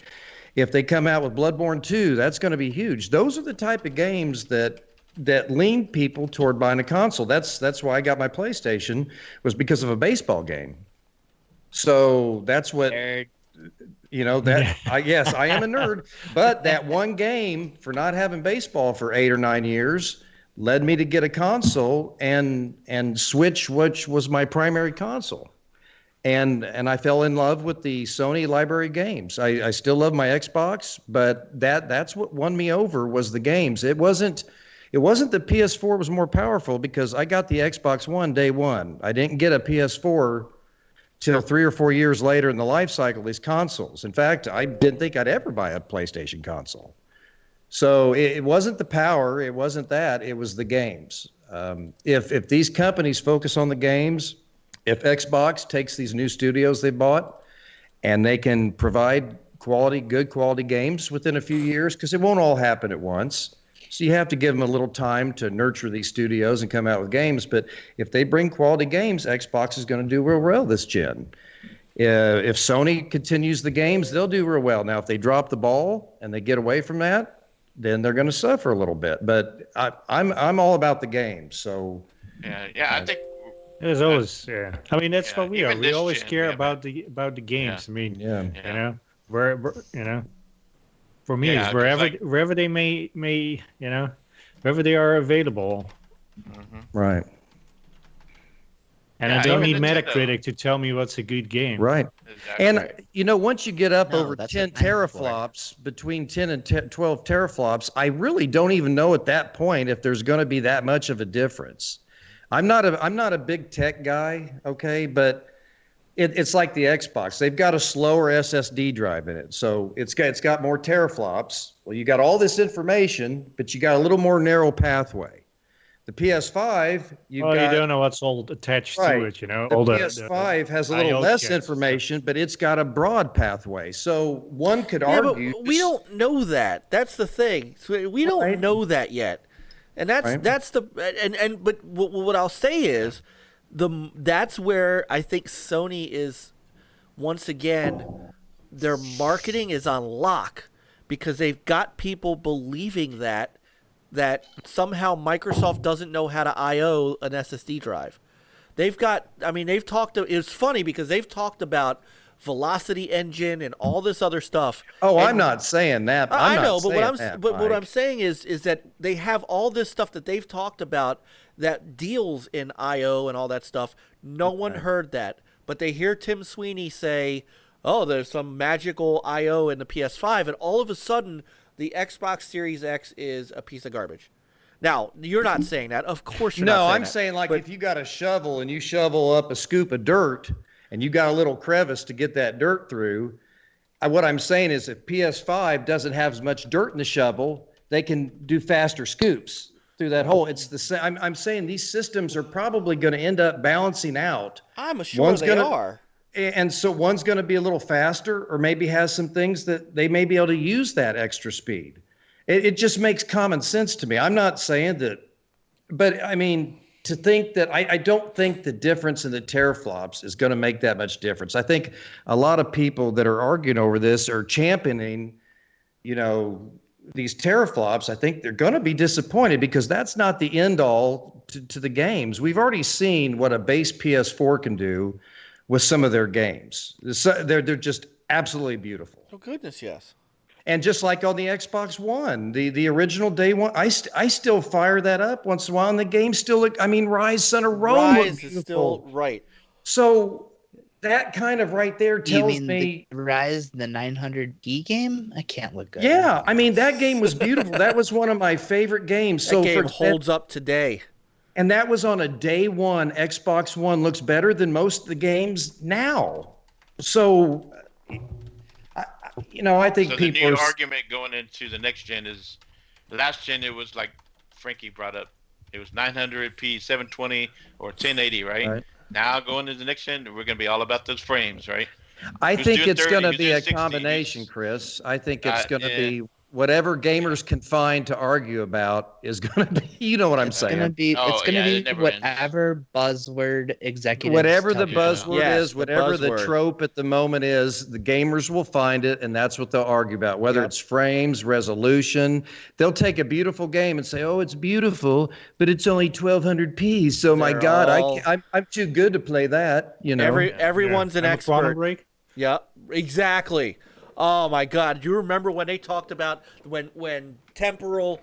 What was it? What was it called, Peter? Temporal. Yeah, something. Oh, yeah. And Or it was blah, the blah, worst something. thing ever. Oh my God! It's Oh, really temporal 720 reprojection. Right. It's a. But the minute, and I hate being that guy, but if you step back and you look at the whole picture, the minute Sony started using that in their games to create the dynamic 4K, oh, this is genius work. But it wasn't genius work for Remedy when Quantum Break came out. So No. people need to This is what gets me. What gets me is that it What do you makes, mean? Sony took a lot of shit for that because when Killzone Shadowfall came out, that's exactly what. Because they were saying, "Oh yeah, it's 1080p," but then, "Oh well, it's temporal reprojection and blah blah blah." Like that That what is true. fucking- They took. Yeah, They got bashed shit out of Killzone that. left and They right. got fucking That is sued true. over it. but That is nobody true. but nobody has bashed them over dynamic 4K. That's because that's not the same thing as true 4K, duh. Well, I mean, I've seen it. Wipeout Omega Collection is dynamic 4K. Let That's me a tell you how beautiful game. beautiful game. Oh my God! And again, as you were saying, John, on base hardware, it looks phenomenal. See what I'm getting at. You take Rise Son of Rome, base Xbox One. You take Infamous Second Son, or some games, or Uncharted on the base PS4, and you look at those games, and they look wonderful. And I don't think you're going to see a huge difference. So you're going to see people argue. I guarantee when these new consoles launch, watch for the AAA third-party games come out, and people are going to be arguing back and forth. Well, this one's got 200 pixels more. Well, this one runs faster. No, loads this faster. one has 2 million more Yes, triangles. this one has Oh, remember- more lumens. No, you know? This- grass is greener. Yes, this one has more blades of grass. And this will go There's a on puddle back missing. and forth. And I'm going to ride off in the sunset laughing because I'm a console hugger and I'll be playing all of them. So no matter which console's more powerful, I win because I'm going to own them all. Right. So I'm Yeah. already I winning want to this go back. generation but- already. Yep. But I want to John, go my back to Stadia something. is going to have 3 more trees than your console one. I don't care about Stadia. Just Xbox, PlayStation, Nintendo. I can care less about Stadia. I hope it Hey, goes away. Oh, my Real quick, God. shout out to Shondell Rivers. I don't know Yeah. if he or she is new, making a lot of good points, and Yep. and And- Matty and- Beast and De Niro and Yep. And Jesse Pong by and Atari Infinite, said all something great. earlier. Great discussion in chat. Everybody's positive. Everybody has their own opinion. Appreciate it, guys. Yep. Oh, real quick too. On dang it. Shoot. Come on, Chris, remember. No, Come y'all on, keep Chris. going. Well, while you're remembering that, Pong by Atari said, "Real gamers aren't fanboys; they play it all." Oh, So, There you go. I mean, we tease John, but John Yeah, is. yeah. I mean, you are the epitome of a gamer. You I just need know, that. here's- You but just here's you the just thing, need Mike. that Stadia in your life. That's all. And Here's HD the games, thing with me. They completes the damn games. Man, I'm not the epitome of I mean, there's millions of gamers that are more talented than me that are better at playing. I've always for 39 years I've loved gaming. I love consoles. I love playing games, and I like and the best thing that ever happened to me was getting on this show because now I can share my experiences with people. Yep. But unfortunately, like we've talked about tonight, you got bozos out there that are going to try to run it, but they're not going to run it for me. No. Oh, and by the way, May 22nd, TurboGrafx mini console coming out. Oh yeah. Yeah. Make sure and pick it up. Yeah. No. I had a pre-order pass. since forever. Now that I definitely want a segment on, gentlemen. Whoever's going to do it, I don't care. I would definitely want an NLG segment on the TurboGrafx. I'll give up my retro segment for a night for you for that. John, unbox it on the show. I'll unbox it. Yeah, I'll get it and I'll unbox it. Yeah. Wear the gloves. And a White mask. gloves. Yeah. Yeah. I'll get my Major without Nelson gloves. gloves on. You know what? man. Fuck That's, it. Just put on an entire hazmat suit. We can't. You know, Major Nelson, he got a lot of grief for that, but I kind of like, man. He put on those white gloves. It was like a magician, you know. I mean, I'll put on those white gloves and I'll unbox that console. There's nothing wrong with that. John, De Niro said, John, I'm sorry to break this to you, but today's your last day at NLG. I'm replacing you. No. Hey, I did want to. So before we wrap up, because you did say something about it earlier, Frankie. I agree with you. We do need to bring up. I'm gonna swing this over to you. Thanks for watching, but I do want to show people the awesomeness that is the Alan Wake 10th anniversary. 10 years ago. Can you believe it? Yep, 10 years ago, I picked up that game on the shelf God, I along remember with this Split game. Second instead Yeah. of Red Dead Redemption. Man, what I loved about Alan Wake, you didn't know what was going on. You were like, is Alan alive? Is he dead? Yeah. I mean, is he seen in the future? I mean, it was so weird and trippy in the beginning. You didn't know what was going on. You know what's super disappointing though? Is their post. How are they celebrating it? Oh, go watch your favorite streamer play the game. Huh. No. Or Yeah. it's coming to Game Pass on May 21st. Yes, Yeah, that's but what I was mean, gonna if you say. bought Quantum Break, you already have the game. True. That's true. Well, I enjoyed Quantum Break, but I tell you what, Alan Wake was much better. I need It was to- Alan Wake was on a different level. I Yeah. need to get. How was American Nightmare? I've got it. I just hadn't played it. It's all right.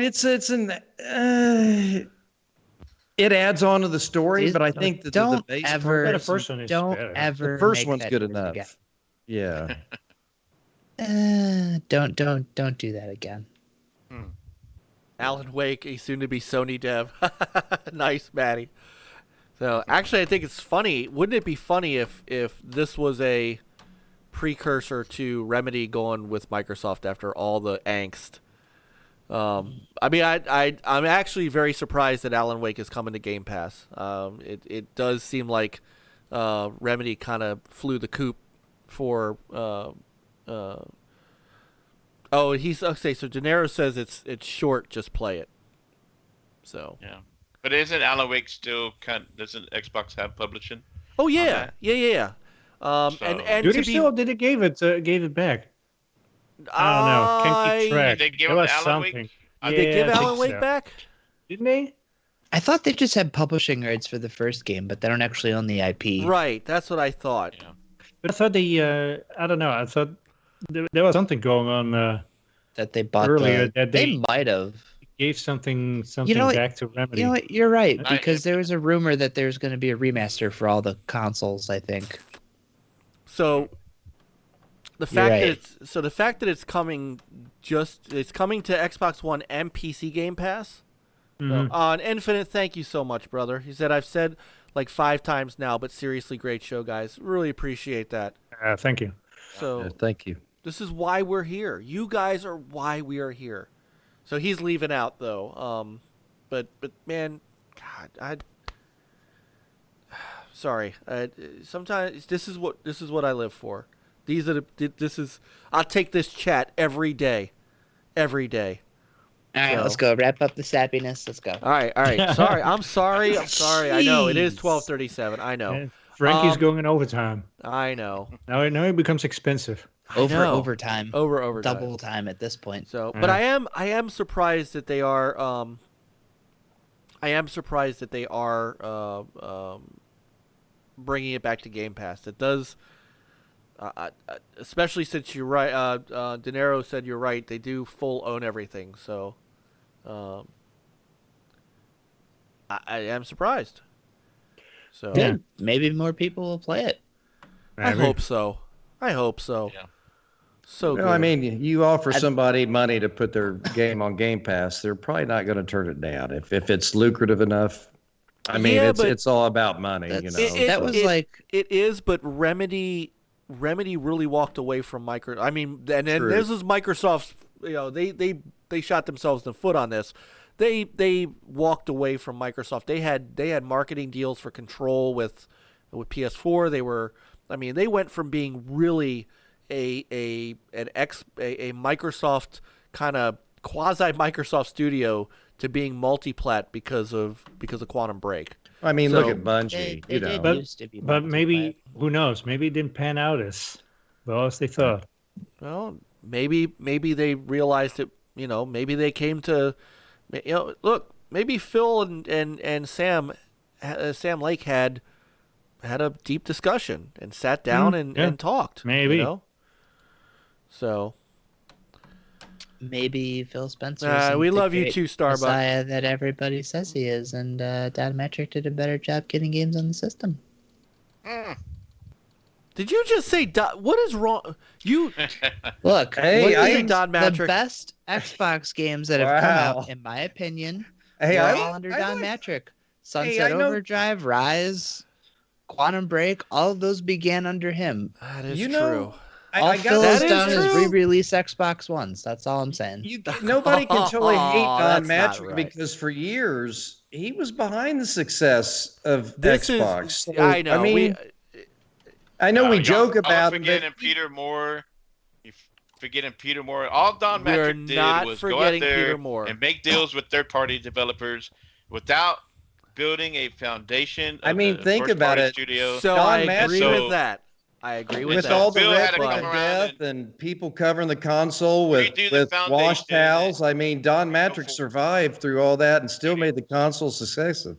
You know. Yeah, fuck Datametric. He concentrated. What happened to Zynga? Hey, we got a console Overdrive for you, and Rise. Chris. Good God. Concentrated on trying to build the foundation of first party on Xbox, and Phil had to come in and do.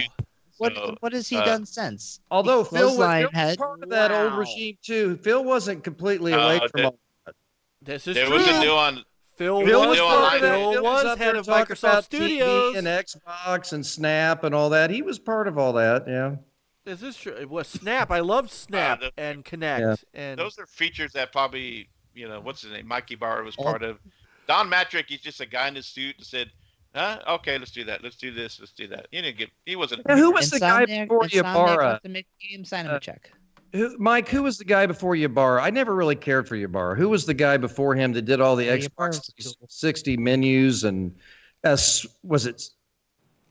Who was the guy that did all the dashboard for the Xbox 360? Ooh. Before Ybarra, he was the guy that I actually liked real well.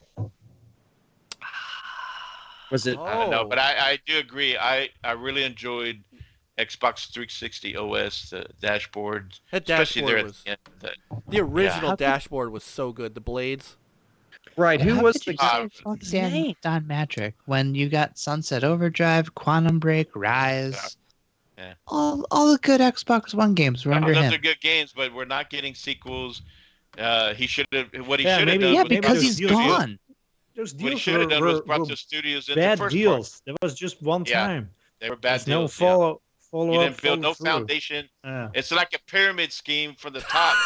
Wow. All right. What happened? Wow. Like said, like Remedy was right there, and Microsoft was like, no, sorry, we're busy building like the 8th iteration of the Xbox One. Sorry, we're not interested in you anymore. Wow, we woke Frankie up. I'll say. Now he can't sleep. Right. Did you find that guy's name, Mike? I'm looking. I am He looking. was real vital to the Xbox 360 dashboard. That guy was great. I never really cared for Ybarra. Ybarra was kind of stiff to me. He was kind of, I don't know. He just wasn't, he didn't seem very friendly. He was kind of standoffish, man. Yeah, I agree with you there. He's a turd. So. Oh, God. So we got Ybarra. So wait, hold on, wait. Is that the guy? Is that the guy who went to Sonos? No. That the guy who went to Sonos was Albert Pinello went to Sonos. No, it wasn't Pinello. Yeah. Mark. I forgot it. Mark. It wasn't Whitten. Switten. That's it. Mark Whitten. Yes, yeah. He Mark went Whitten. to, he went to Sonos. I liked him. That guy was brilliant. His dashboards, like the way that they did their updates, because that was the one thing on the Xbox One when I first got it. Those first 3 years that I had it, man, were driving me insane. I had updates like every other day, and it just Mark Whitten would come out with an update and it would last for months and it was good. It worked. And they didn't have all these trials where you had to see if it was working good. You didn't have different iterations of it.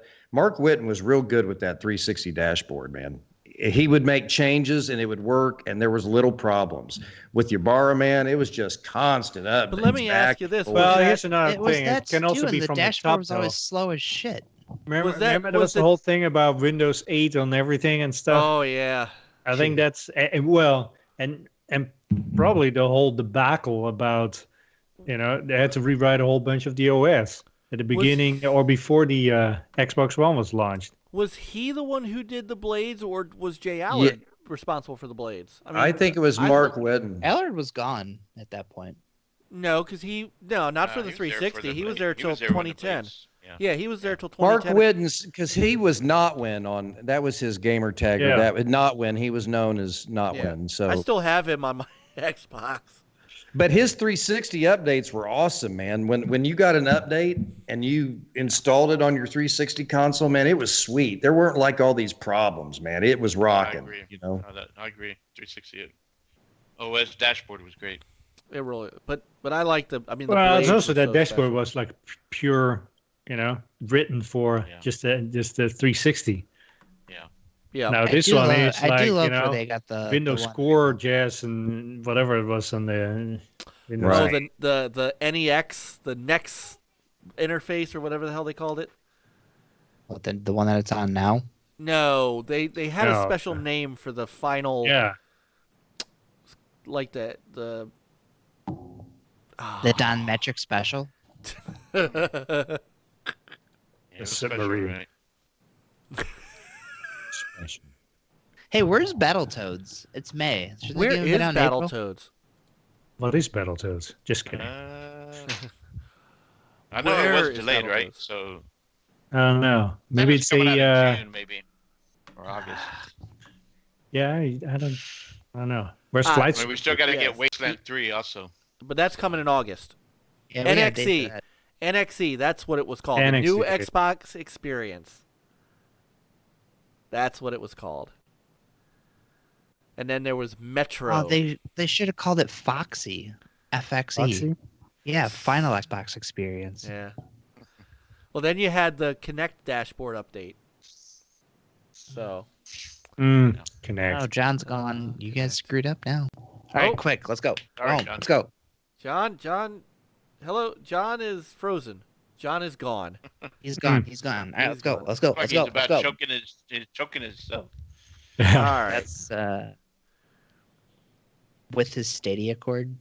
Just Yeah, they go suck on the ring pop real quick. Oh my god. Stadia cord. You guys are horrible. hooked him too tight. All right. So, thanks everybody for watching. Hey, hit that subscribe button and then hit that bell, and make sure Ding, you, ding, dong. yeah, make That sure bell. you check us out. Hey, thank you guys again, everybody in the chat. I know again we haven't seen some of you for a while, and to have you back in and talking to us and interacting and being the great chat room you guys are, it really makes me feel good. So, and I know it makes all of us here feel good, except for John, who's not here anymore. Well, maybe He it always made him feels feel so good. That is Too good. You gotta go get a ring too pop. good. Yeah. Exactly. So, De Niro apparently is taking somebody's job. So that's happening. Yeah, Oh, he's taking see, that's either why he's Frankie's gone. or He's John's. taking. Yeah, taking De They Niro's John's already spot. cut coming in. John, so They already cut John. So, and I want to thank. hey, I would love to get De thank- Niro on here. one Oh, day. we got it, of Yeah. course. So, but we want to thank everybody who joined us in the chat room tonight. Thank you so much. Want to thank Tommy Tallarico for taking 15 minutes to just pop in and say hi. Not send me my T-shirt. Yeah, I know. I know, and talk to us about the J Allard signing today. Look, seriously, having a guy like that respects us and likes us enough to just out of the blue go, hey man, I got 10 minutes, I'll jump on with you. That J means the Allard? world to us. So thank you so much. Allard? Huh? J Allard? Allard. Not Allard. Allard. Allard. J Allard. A Allard. J Allard. What are you doing? Anyway, and Jeff and all my friends, all of our friends. What's the annoying sounds? I'm sorry.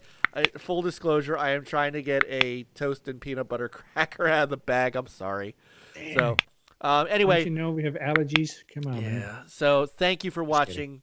Hit that like button. Hit that subscribe button. And the best thing we could tell you to do, tell a friend. I saw that. Tell a friend and have them come check us out and come be in a chat room with you guys. It's so neat to watch, and I'm sorry I don't get a chance to type in there as much because I'm kind of doing some other things and trying to get videos up and stuff. But I watch the chat and it warms my heart as a gamer and as a human being. So you guys have been awesome. Appreciate everybody. Yeah. Yeah. Oh, he said Windows Update. He got a Windows Update. Oh, that's hilarious. So. Awesome. But he probably clicked on it. He could have clicked on it later. Oh, he said there's a clicking sound.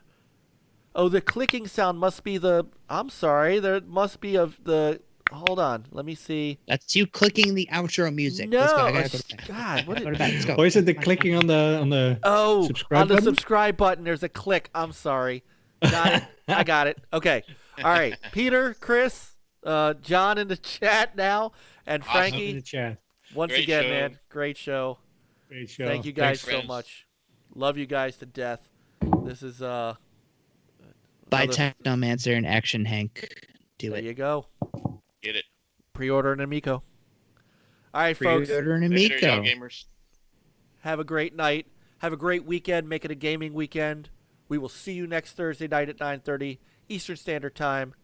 Play on, gamers. Game on, guys. I downloaded it.